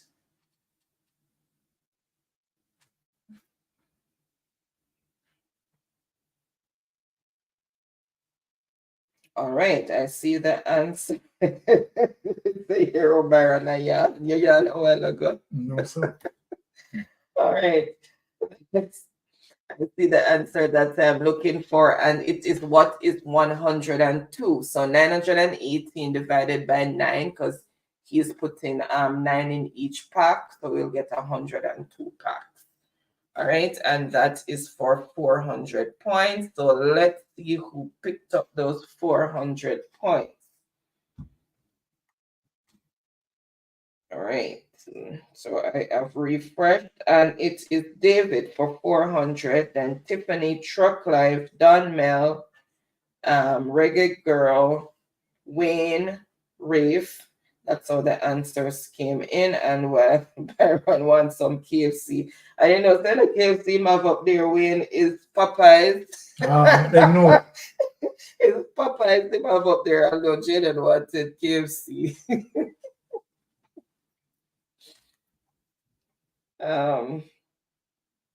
So that's all the answers came in. So congratulations to all the winners. Congratulations to everyone who participated and answered. And as I always say, the race is not for the swift, but those who can endure to the end. Everybody started where a lot of persons now are, are with not getting the answer in quick enough. But with time and practice, just like those who are now dominating, they were where you were, and they they are now dominating. So keep at it, and you will be coming up in the top 5 often as well. So congratulations to everyone. Really, really appreciate everyone's continued support and participation. So thank you. So Baron, so here it goes. Both Ricardo and Daniel share 1,300 points each. So whether 4th or 5th or whatever. Truck Life, 1,500 points in 3rd place. Andrew, 1,800 points in 2nd place. And David take it home with 2,500 points.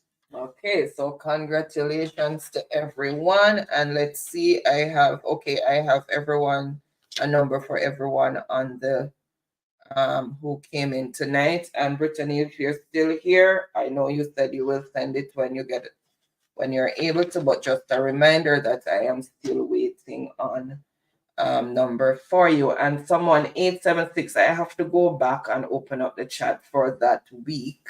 There's a 876, and we only wrote it down as 876 was the person who won that week, and I have not heard from that person for a number to send their credit to. So I still have an asterisk beside that name. And Reggae Girl, I finally sent you yours last Friday because you sent me a number. But there's an 876 that's outstanding. And Brittany, so still 2 persons that I'm still waiting on. But I'll figure out the 876. I'll have to open that chat. Just look. And share mine between 2 numbers. Okay, so 408 and 791. David wants this to be split between 2 numbers. 408, yeah, 408 and 791. I have those numbers. 408 and 791? Mm-hmm. Okay, 4 digits, 791 flow. Yeah, those. All right. So there we go. All right, so again, congratulations. And Don Millicent, thank you very much for yet another wonderful Friday evening, and see you on Reason with Ratigan 3 p.m. Thank you. Thank you as well. Eastern time and 2 p.m. Jamaican time, and definitely see you on Tuesday. Thank you so much, Don Mel. All right. 876 by birth. Oh, he said you can give mine away. Okay. All right, you're there. Thank you so much. So I will give it to someone. Let me just put by birth. So now I know. Yeah, we have just written it down as 876. But thank you so much for your continued support, 876. And we're gonna give it to someone. Monica says have a great weekend. Bless myself, Monica. All right. Stephanie did a Stephanie did a beg it. So where you did gone, bagga. You know, hear me calling out for you. What happened all of a sudden? Pastor's son just dropped off of the radar as soon as religious knowledge came up on the board. Bless up yourself again, 876. Thank you so much for that donation. So we're gonna give it to someone. You're on the board already, Ricardo. You're getting a prize. So we're going to give it to somebody who's not on the board. Sleeper killer said never did not focus. All right, you're excused. I can't believe your category come up and then you just disappear. All right. So guys, thank you so much. I'm just looking to see. It's in the chat to donate it to.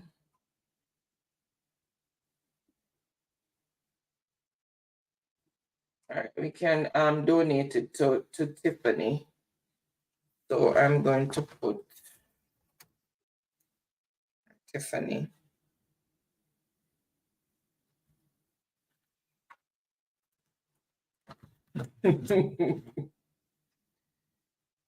Peace be unto you as well, Uriel. Thank you so much. Bless myself, Uriel. So Tiffany, I'm going to give you that credit that 876 by birth is donating. So thank you guys so very much, and you have a wonderful rest of your weekend. And on Sunday, if the conference is going to be streaming live, then I'm going to be carrying it. So if you want to tune in to watch it with Mystic Sensation, then you can tune in to watch it with us or with me until Byron gets home. So so thank you so much, guys. Really appreciate each and every one continued support. And as I always say, we don't take it for granted because it's Friday. You could have been doing other things with your time. There are many channels out there you could have been supporting, and you chose to be with us. So really appreciate that and love you all, and continue the good fight, because you know we are on track for a better Jamaica with good governance and where everyone benefits equally. So thank you so much, guys. Really appreciate each and every one. So safe travel on the gravel until Sunday. Blessed up or Tuesday, depending on what's happening with Sunday. Okay, but if it's gonna be live, then we'll definitely be carrying it. So thank you so much. Bye.